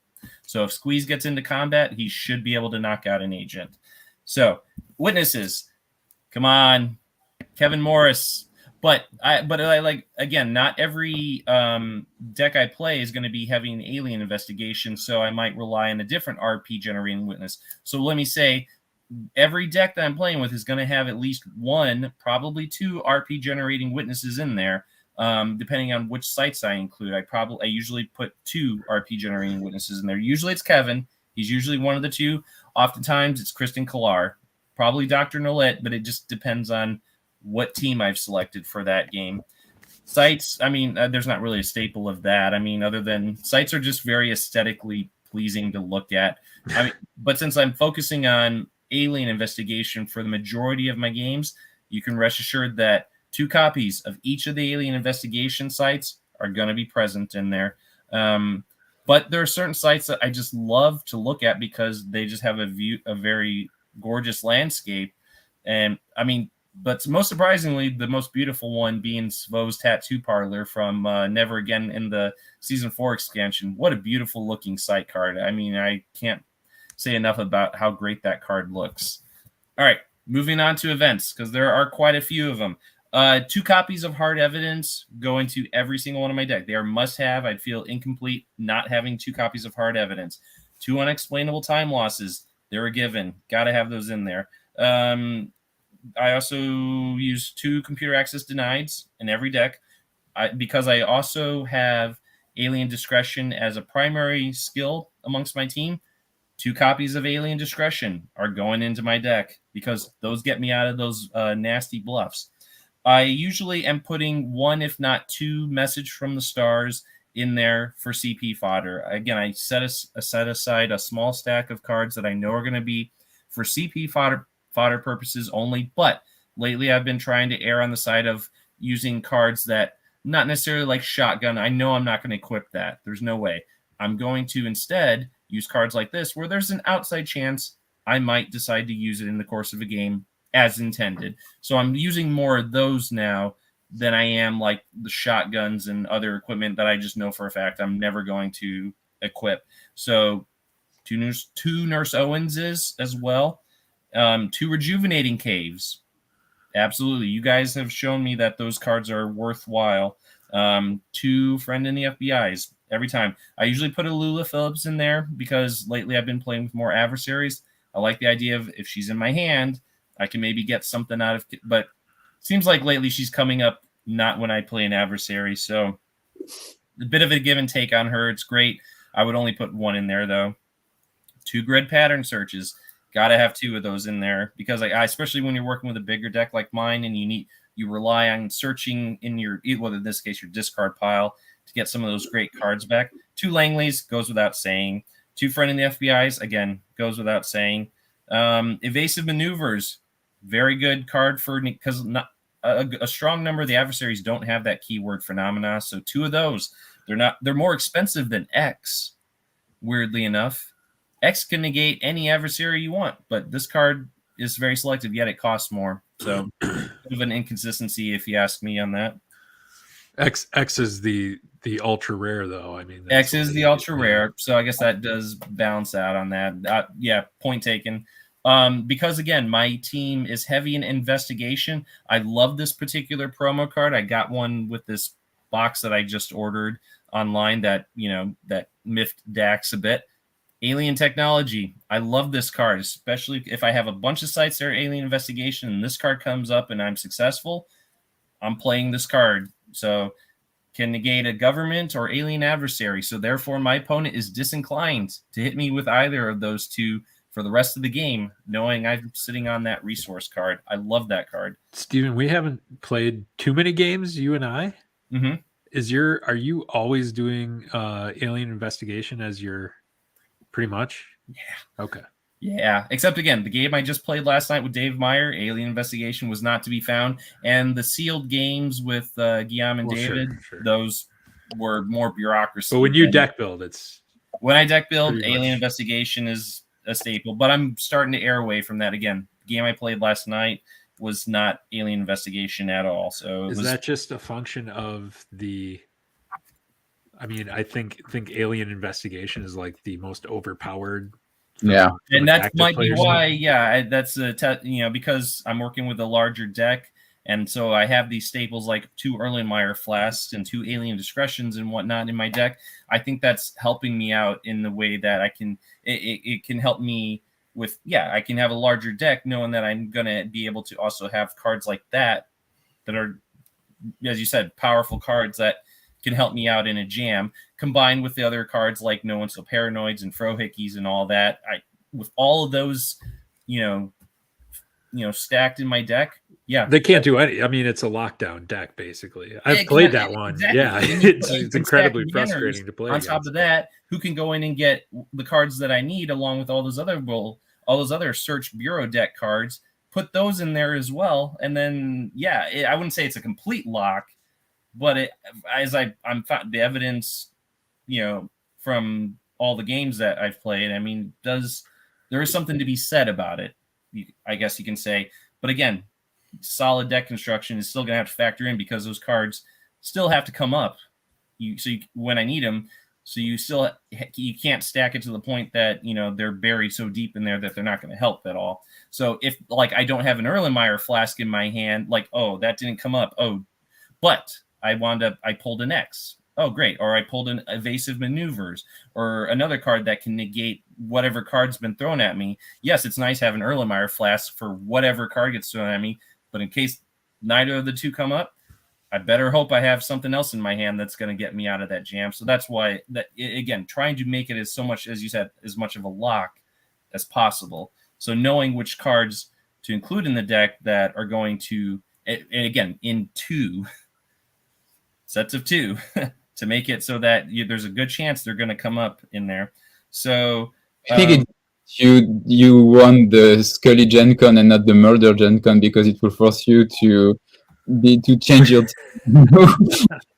which was the case in the game last night. But you know what? I used Scully in the game last night. I enjoyed it. I liked it. Shane Mulder wasn't there to contribute to, so you know what? I made it work. It worked. So I was like, it was just the one game, but I'm going to keep using her for future games. I'll probably wind up playing a game with each of you with that Gen Con Scully, which, by the way, is right here. Awesome. Gaze upon that beauty, gentlemen. Well, did you get that card? I didn't even know. Yeah, that's the one I seriously did. Oh, you're being sarcastic. Well done. Yeah, I know. It felt like heard. Yeah, I thought I heard something about that. So yeah, I'm glad it finally arrived, and so now I'm gonna plan on using her in more games. So you guys can count on that. Maybe it won't be every game. Maybe it'll be on a rotation where Mulder one game, Scully the next one. We'll see. It's only been one game since it arrived. Continuing on, 2 X's. We're still on events. I'm still on events. I want you guys to know exactly what I'm doing when I'm building these decks. Which card I'm putting in 2 must-haves. So yeah, Nurse Owens, 1 breath. Obviously, if 1 or 2 street contacts always, because again, when my manners tokens run out, I better hope I've got a street contacts that I can use, in place of a manners token. So reading the signs, great if you got a team with like Hosteen or Burke and whatnot to help you out. Chester Bonaparte, again, one of my common CP fodder ones, because again, there's a chance an occult adversary is going to get played on me. So maybe I'll use it for the effect, or most likely I'll just pitch it. Warning from the Loa, gentlemen. Come on. 2 to force your opponent to throw away an adversary card in his hands. That's for 2. That is very effective. It's just, with 140 card deck or whatever you play, I guess I should have expected it. Hacked into government files. One of my more recent, I'm using it as more CP fodder now, but because when I have teams like Burke, or the team that I had last night, which didn't have Burke, but I could still make a computer forward skill check, I can go in and get whatever card I need. I keep forgetting to mention that card. It's expensive, but again, I can get any card I want if I need to. But if all else, CP fodder. So there you go. White Buffalo, I usually put those in there as well, just in case I need to heal. But again, 2 No One's So Paranoids and Good Fortune. I love that promo card. Force your opponent to not be able to play events. So the opponent that's relying heavily on events to thwart me in my investigations, sorry, not this round. And so blue plates, come on. Who doesn't love blue plates? 2 of those every deck. Granted, and because I do a ratio of like 55 conspiracy, I tend to err. I tend to play blue plate more so during my conspiracy round than my investigating round, because, like I said, there's just a tad more conspiracy cards in there. Again, about 55, 45, roughly. And Hell Money. That's the last one. Hell Money. 2 of those.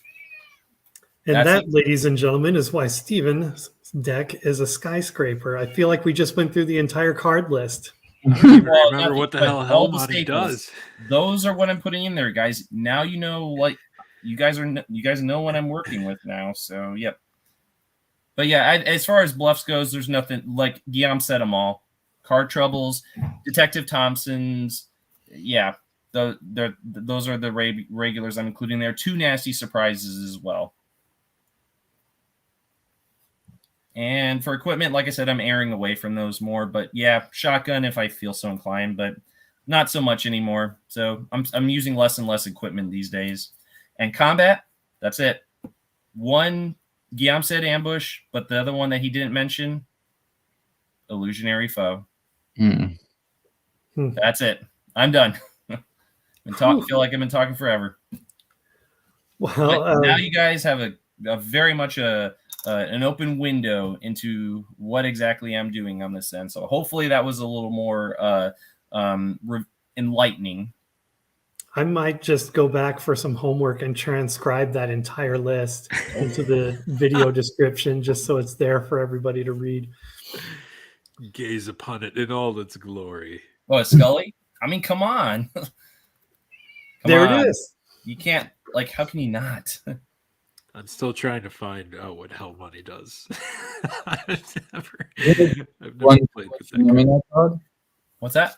Hell Money, it negates 1 keyword phenomena card, right? Oh, it's purple. That's right. So you can play it conspiracy or best game play around. There's a lot of cards that have the keyword phenomena. Yeah. Okay. So from that list to mine, again, going last, there's not much else to say. My must-haves. What haven't I covered? Yeah, my must-haves, you've heard them all already. Langley and Frohickey. I feel like those are good protection. Hard Evidence and Nasty Surprise, just to get those points and build it up.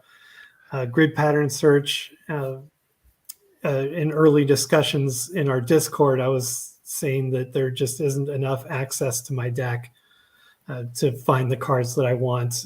Again, that was early on. I wasn't as familiar with the cards available as I should have been before I made that comment. But still, I feel like I need as much access to my deck as possible, either through my agents with Detective Manners or through Grid Pattern Search, cards like that.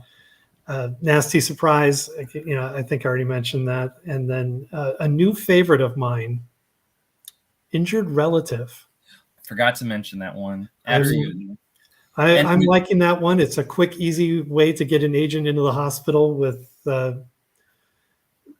no combat, no horsing around. They're just gone. So I feel like Injured Relative, if I may say, is even better than Section Chief McGrath. Yes, they cost the same. Yes, they move an agent to another section of the table. However, the added benefit of Injured Relative is that in the next round, your opponent will not be getting the benefit of res in the briefing phase. They'll get that with McGrath. They won't get that with Injured Relative. Yeah, and if they want to put an equipment on the agent, they can't either. Whereas McGrath, you send him back to the bureau, so you do get the opportunity to requisition something there. You're actually equipping a defibrillator. Yeah, or hospital gown or something. Yeah. Speaking of which, one staple that from season 4 that I think other than the ones we've mentioned, the death card. Death card. Very similar to Nasty Surprise. Death cards. Mm-hmm. All right, next topic, and we've already Did you cover all your staples, David? What's that? Did you cover all your staples? I felt like I kind of steamrolled over it a bit. I don't have that many staples. Again, I build a deck. You're gonna be like driving, road trip. I thought you were going to start listing. That's all those. strategy specific. Yeah. They're not staples that I put in everything. I was not a big fan of CP fodder cards. It was recommended to me, put in shotgun, put in this, put in that, just to get the CP cards. And I came from old school where if you have 60 cards, if you have any more than 60 cards, you've already lost. you're not going to get the cards you want and all this other kind of stuff. So I resisted that for a while. I did put in shotgun and a few others just for CP. It helped, but I felt like that's the only reason it was there. So it was kind of taking up space. So now when I build my decks, I try to think, okay, I can use this card, but it's also for 4 RPs. So I can sell it. If I can't use it, maybe I put it in my deck thinking it would be useful. And it turns out it's not. I don't feel so bad selling it because it's got a dual purpose. I can either play it or sell it. So I'm trying to avoid putting in equipment cards like the shotgun and stuff just to score those CPs. I'm trying to get at least the use out of the card or get the CP out of it. So my must-haves are a little as a much smaller list because going back to my whole process, I try to find that strategy or how I want the game to play out and build from there rather than have the staples. But again, Frohickey and Langley, I feel like I got to have those hard evidence and rejuvenating caves and things that are going to build up my points. I feel like I kind of need those. Mm-hmm. Did anyone say Laserberry, or I kind of feel like we glazed over that? I think Guillaume and I both did. Oh, you guys said they both. I'm sorry, I forgot. Yeah, I couldn't remember if that was stated outright or not. One that I forgot to mention as far as bluffs goes. Oh, Conundrum. Come on. How many got? I feel like I burned both of you above me with Conundrum at least once, if not twice each. But a staple card? Oh, yeah. I think it's just against. Usually has cards with evidence collection in them. So if they're not investigating it, multi-sites. So I feel like I can usually get the Conundrum in there somewhere. All right. Yeah, I feel like I forgot about that one. And, of course, Mailman. 2 of those. You'd be a fool not to have 2 of those. And as of most recently, I'm not talking about the other bluff that as of yesterday, I realized is actually pretty awesome. You'll find out about that one next time you play me. Okay, I am going to add 2 more cards, and that's Nurse Owens and Mailman.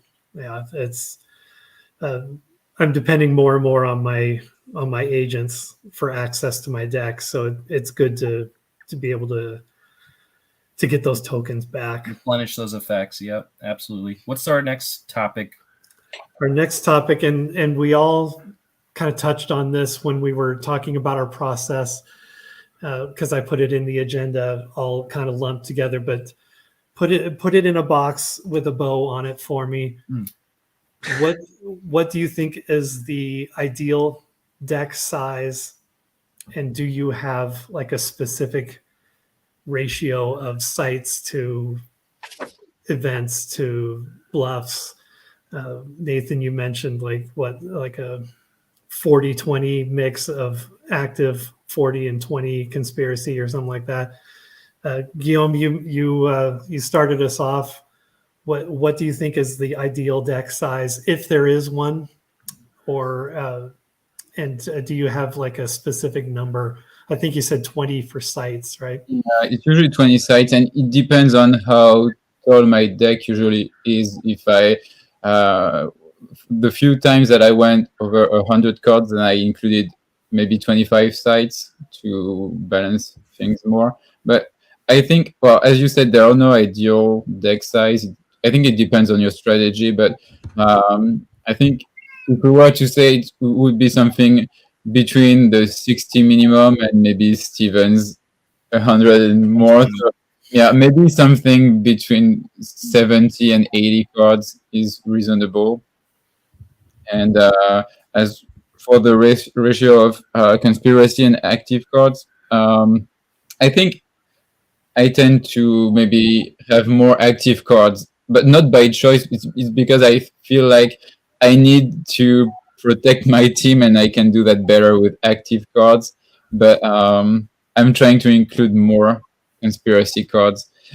And so, yeah, I'd say 75 or 80 cards for a deck is good. Okay, Nathan, what do you think? You know my answer.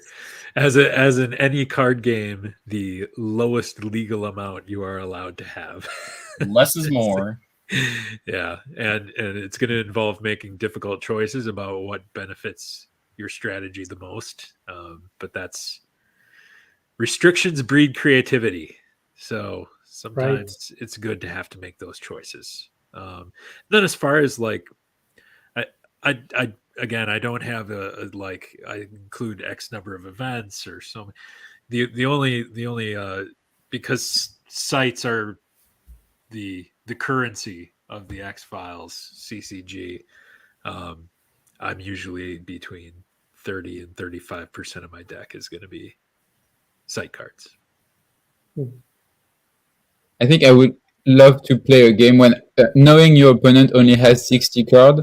It would be fun to have a deck to create a deck that's only 60 cards. But if you think, okay, I'm trying to limit myself to 60 cards, and then I'm up against Stevens 100 and more deck, that I feel like I won't stand a chance, or at least the odds will be against me. So that's why I'm trying to stay under a certain limit of cards, but just 60. When you include the sites and the staple card that you usually rely on, it doesn't give you a lot of room to include cards that you don't usually play and that you want to try out. So that's why I always go over the limit. But that is the big downside of it. For sure. If one of you guys were up to play a game and say, okay, we have to limit ourselves to 60 cards, and I'll be up for it.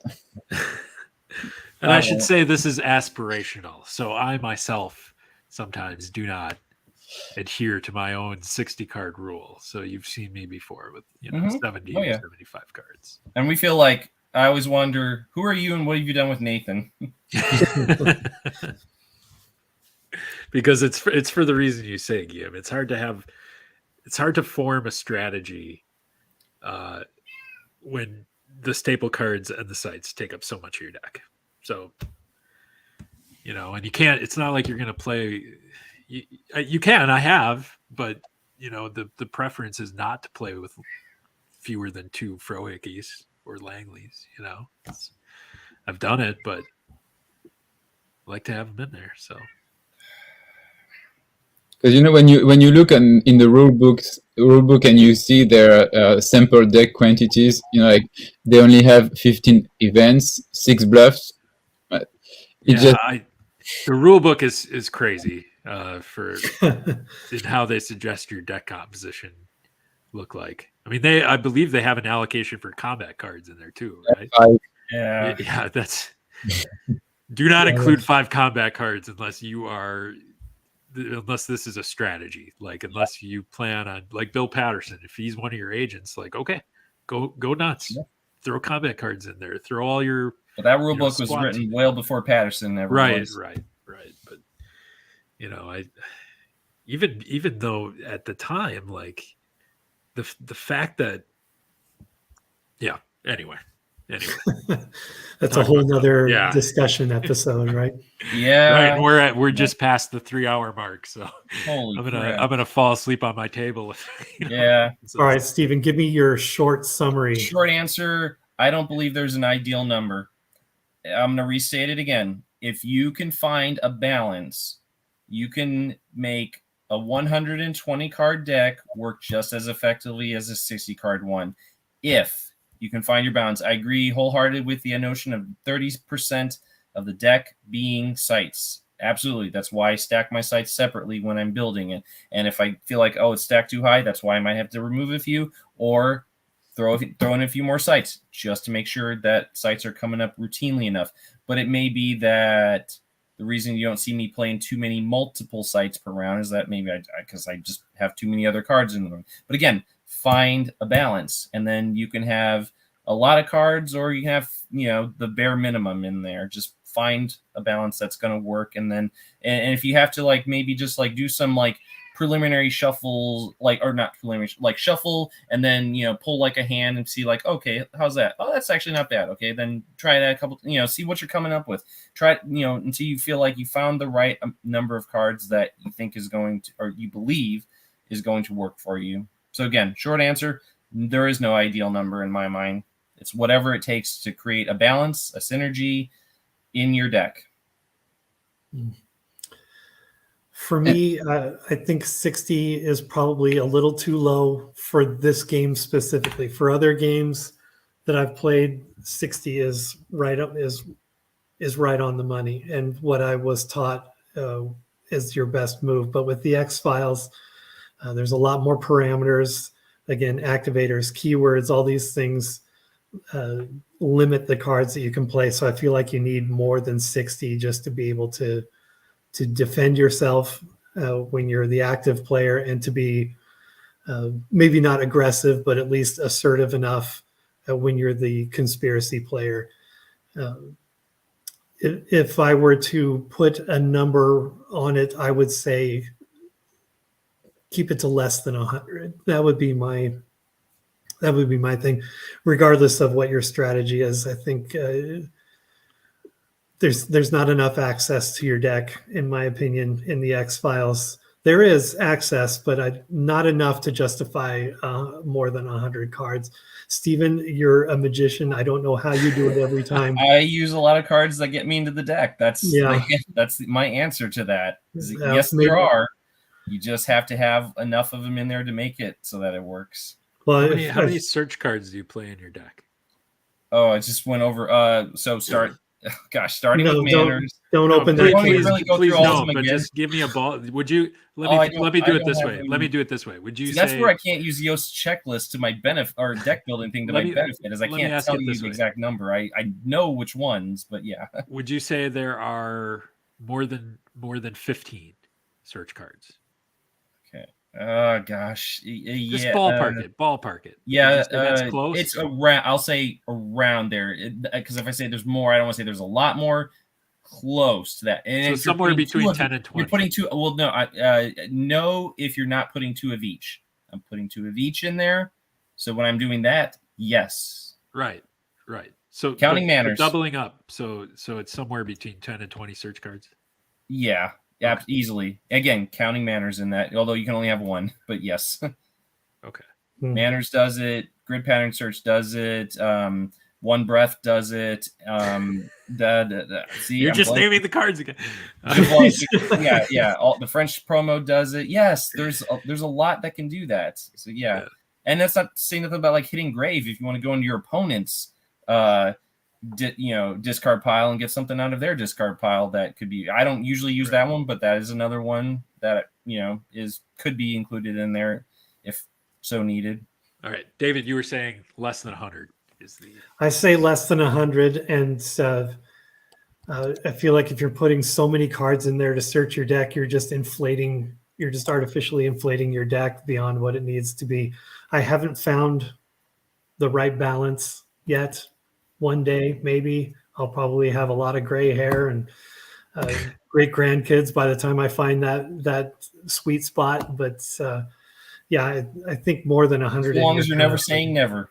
Never say never. But I'm still of the opinion. I'm still fighting that 60 card, no more than 60 cards rule that was drilled into my head. But I think more than 100, and you're kind of hurting yourself. I think one thing that's interesting is that when we discussed which cards we included, none of us said that we included agent cards in our deck. And I don't think I've ever seen any other games someone putting an agent out of their deck during the deployment phase to use during the investigation. So do you think it's just not worth it? I've done it actually. Done it? I don't remember. Yeah, with actually that might have been the killer game with Assigned to the X-Files. I think the only time I did it was when we decided to play a killer game, but otherwise I never use it. But do you think in a regular game there would be a point in using an agent in your deck? Sure. I use Terry Wilmer from the season 4 expansion. Is that Terry Wilmer? Or Yeah, Lieutenant Terry for the bounty hunter, or no. I'm sorry. The who is it that gives you the combat stats? He effectively joins the team. He's a witness, but he joins Andy Taylor. Andy Taylor, as well as Charlie Toscani. Yeah. So I include them occasionally, but for that reason, I mean, that's really not much different from adding an agent to it. So I have added agents to decks before, but it's usually only one. And they don't usually come up. Nemhauser came up in the killer game, but yeah, you can get there with additional resources too in a non-killer game. I think I got a number for you, Nathan, and if but I think I'm thinking I might have forgotten. So 2, 4, 6, 8, 10, 12 manners. Oh, and hidden grave. 15. Okay. If you're doing 2 of each. Yeah. All right. But I don't do hidden grave, so take -2 from that number. But otherwise, yes. Okay, there you have it. All right, so this was not on the agenda, but I'm just going to throw it out there. Combat cards get no love. Are combat cards worth it? Guillaume, yes or no? Yes, absolutely. Nathan? Yeah, at first, when I first started playing the game, I would not include them except for first aid, but I think they can make or break the game. And when you play an adversary, definitely it can prevent you from going to the hospital, or it can wipe out the whole team. Like when Steven played, maybe it was Illusionary 4 or some other card in conjunction with Squeeze, it completely destroyed my team. So yeah, combat cards, you should just, if you are heavy on adversaries, you should include combat cards. And even if you're not, your opponent can still play adversaries, so just put a few of them in there. Okay, Nathan? Yes, situationally. Oh, quadrant map. So 17. Sorry, I didn't even still counting. I'm still counting. So 17 now. So I agree with Guillaume. If you're heavy adversary on the conspiracy front, also if your strategy is like Bill Patterson, combat cards are super useful for that. Yeah. So I wouldn't include them in every deck, but they are worth it in certain decks, sure. And for now, they can't be negated, so that's good. True. Very true. Steven, combat cards, yes or no? What Guillaume said is my short answer. Okay. Yeah, that's pretty much the consensus. Yeah, they've got a place, but you got to be smart about it to get them in there. That having been said, Scully expansion did not have any combat cards. Do I remember correctly? One promo. Yeah. And I've heard one more than 1013 had. And I've heard some hate from maybe not hate, but just some negative feelings about combat cards. Are we going to see some in our expansions? 100%. Absolutely. Yes. There are about 3 written for season 5. Actually, Guillaume wrote all 3 of those, if I'm not mistaken. But yes, season 5 already has 3, but likely to be more though by the time I'm done with it. Season 7 has 20 or something like that, 18 or 20. Yeah, no, I've seen them. Season 6 as well. So yeah. I think combat cards are what's the phrase that valuable but unused. You know, it's like a missed opportunity. Untapped on behalf potential. of the designers. Yep. Yeah, I'm actually really excited about the season 5. Nathan, I'm working hard at it right now. I'm really trying to get done in the next, have a draft done in the next few weeks. I've sent Guillaume a few of my recent ideas because I'm like, what do you think? Sound? Not sound? Can I? Yes. Moving on to the next one. So, yep, updating as I go. If you look at the spreadsheet, guys, what I've been doing, what also has been taking up some time, but I'm going and including some of the text that's not currently in the spreadsheet. The flavor text, I did not have that previously in there. I'm putting it in there now under the season 5 worksheet because I want you guys to see exactly what I'm working with. Guillaume, I'm kind of and this is a heavy ask upon you, but I see that what you've been doing for season 7, and I presumably you're doing it for season 6, is that you are making up mock-ups of the cards, which I would like if we could have those for playtesting when we Oh, yeah. get around to testing. That would be fantastic. You know it's coming. Yeah, I will. Already did a couple of mock-ups for season 5. I did the Mothman. I did a few side cards, just for fun. But yeah, definitely. Thank you. And I'm going to include the flavor text in there. So if you want to plug in the dialogue so you can have a more complete mock-up, by all means, go for it. I'm putting it in there. Well, if the cards are in the spreadsheet, can I consider that the first version is done and I can do the mock?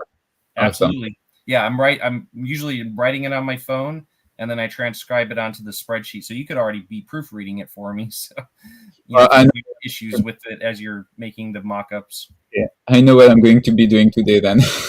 Yeah, I don't have all the flavor text in there, but I'm like, that's, again, it's time consuming going in there and doing that. But I'm also using your X-File archive website that you pointed me to start finding images. I haven't put that in there. I may not do that, but I'm trying to get all the text on the spreadsheet so you guys can see what we're working with for season 5.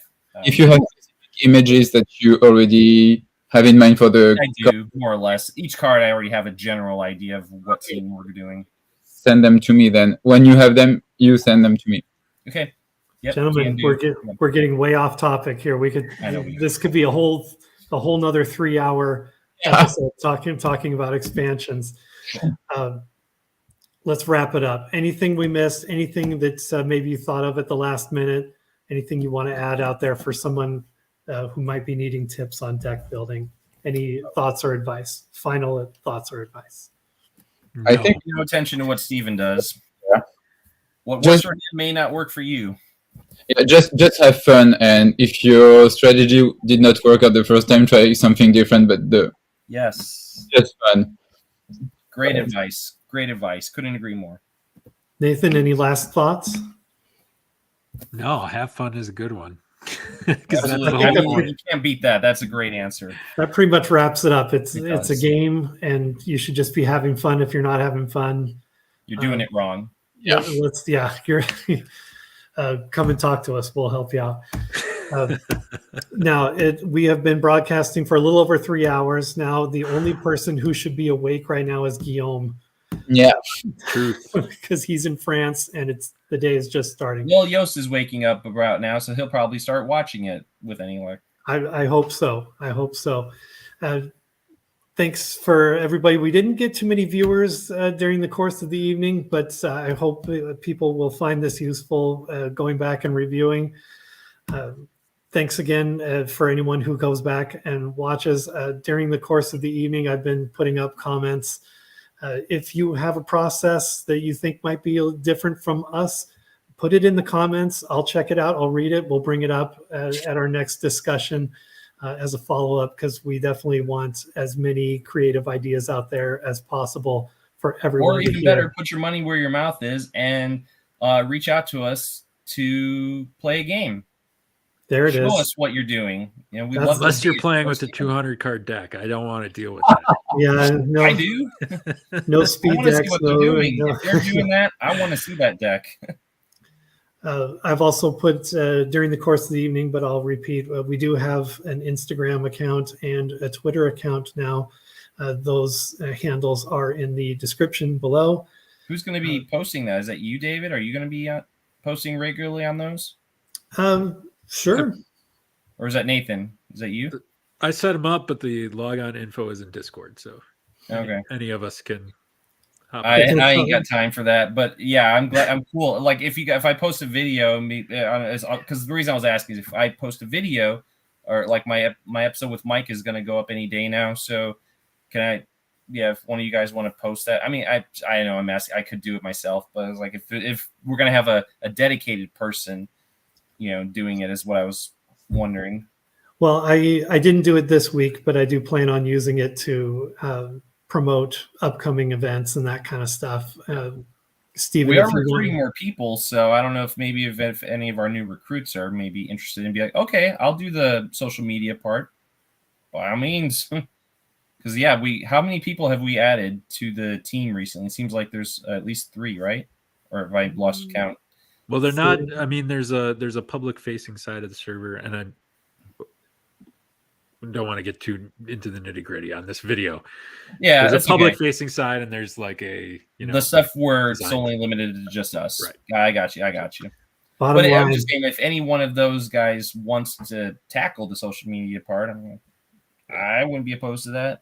Because again, I have so little time right now. bottom line, Yeah. subscribe.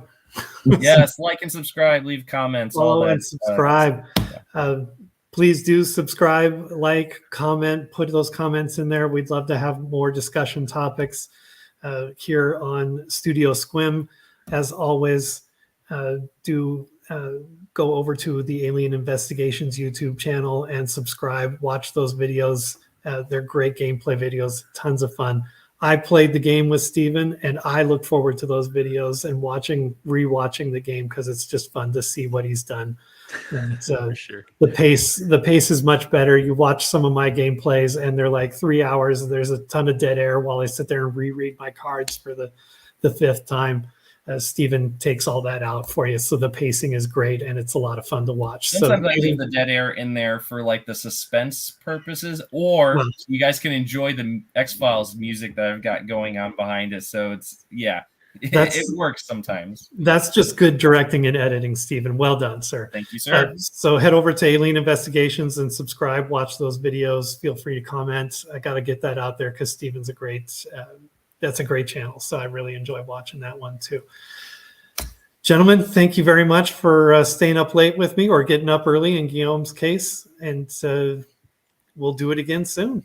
Yes, I hope we do more of these discussion videos. They are indeed fun. They are.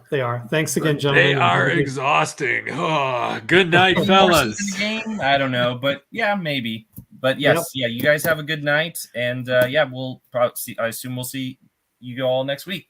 Yep. What we're doing. We'll have to figure out what we're doing though.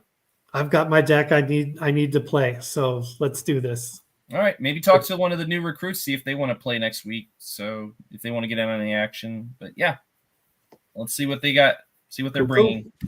All right, guys. Thanks have a for good night. watching. Good evening.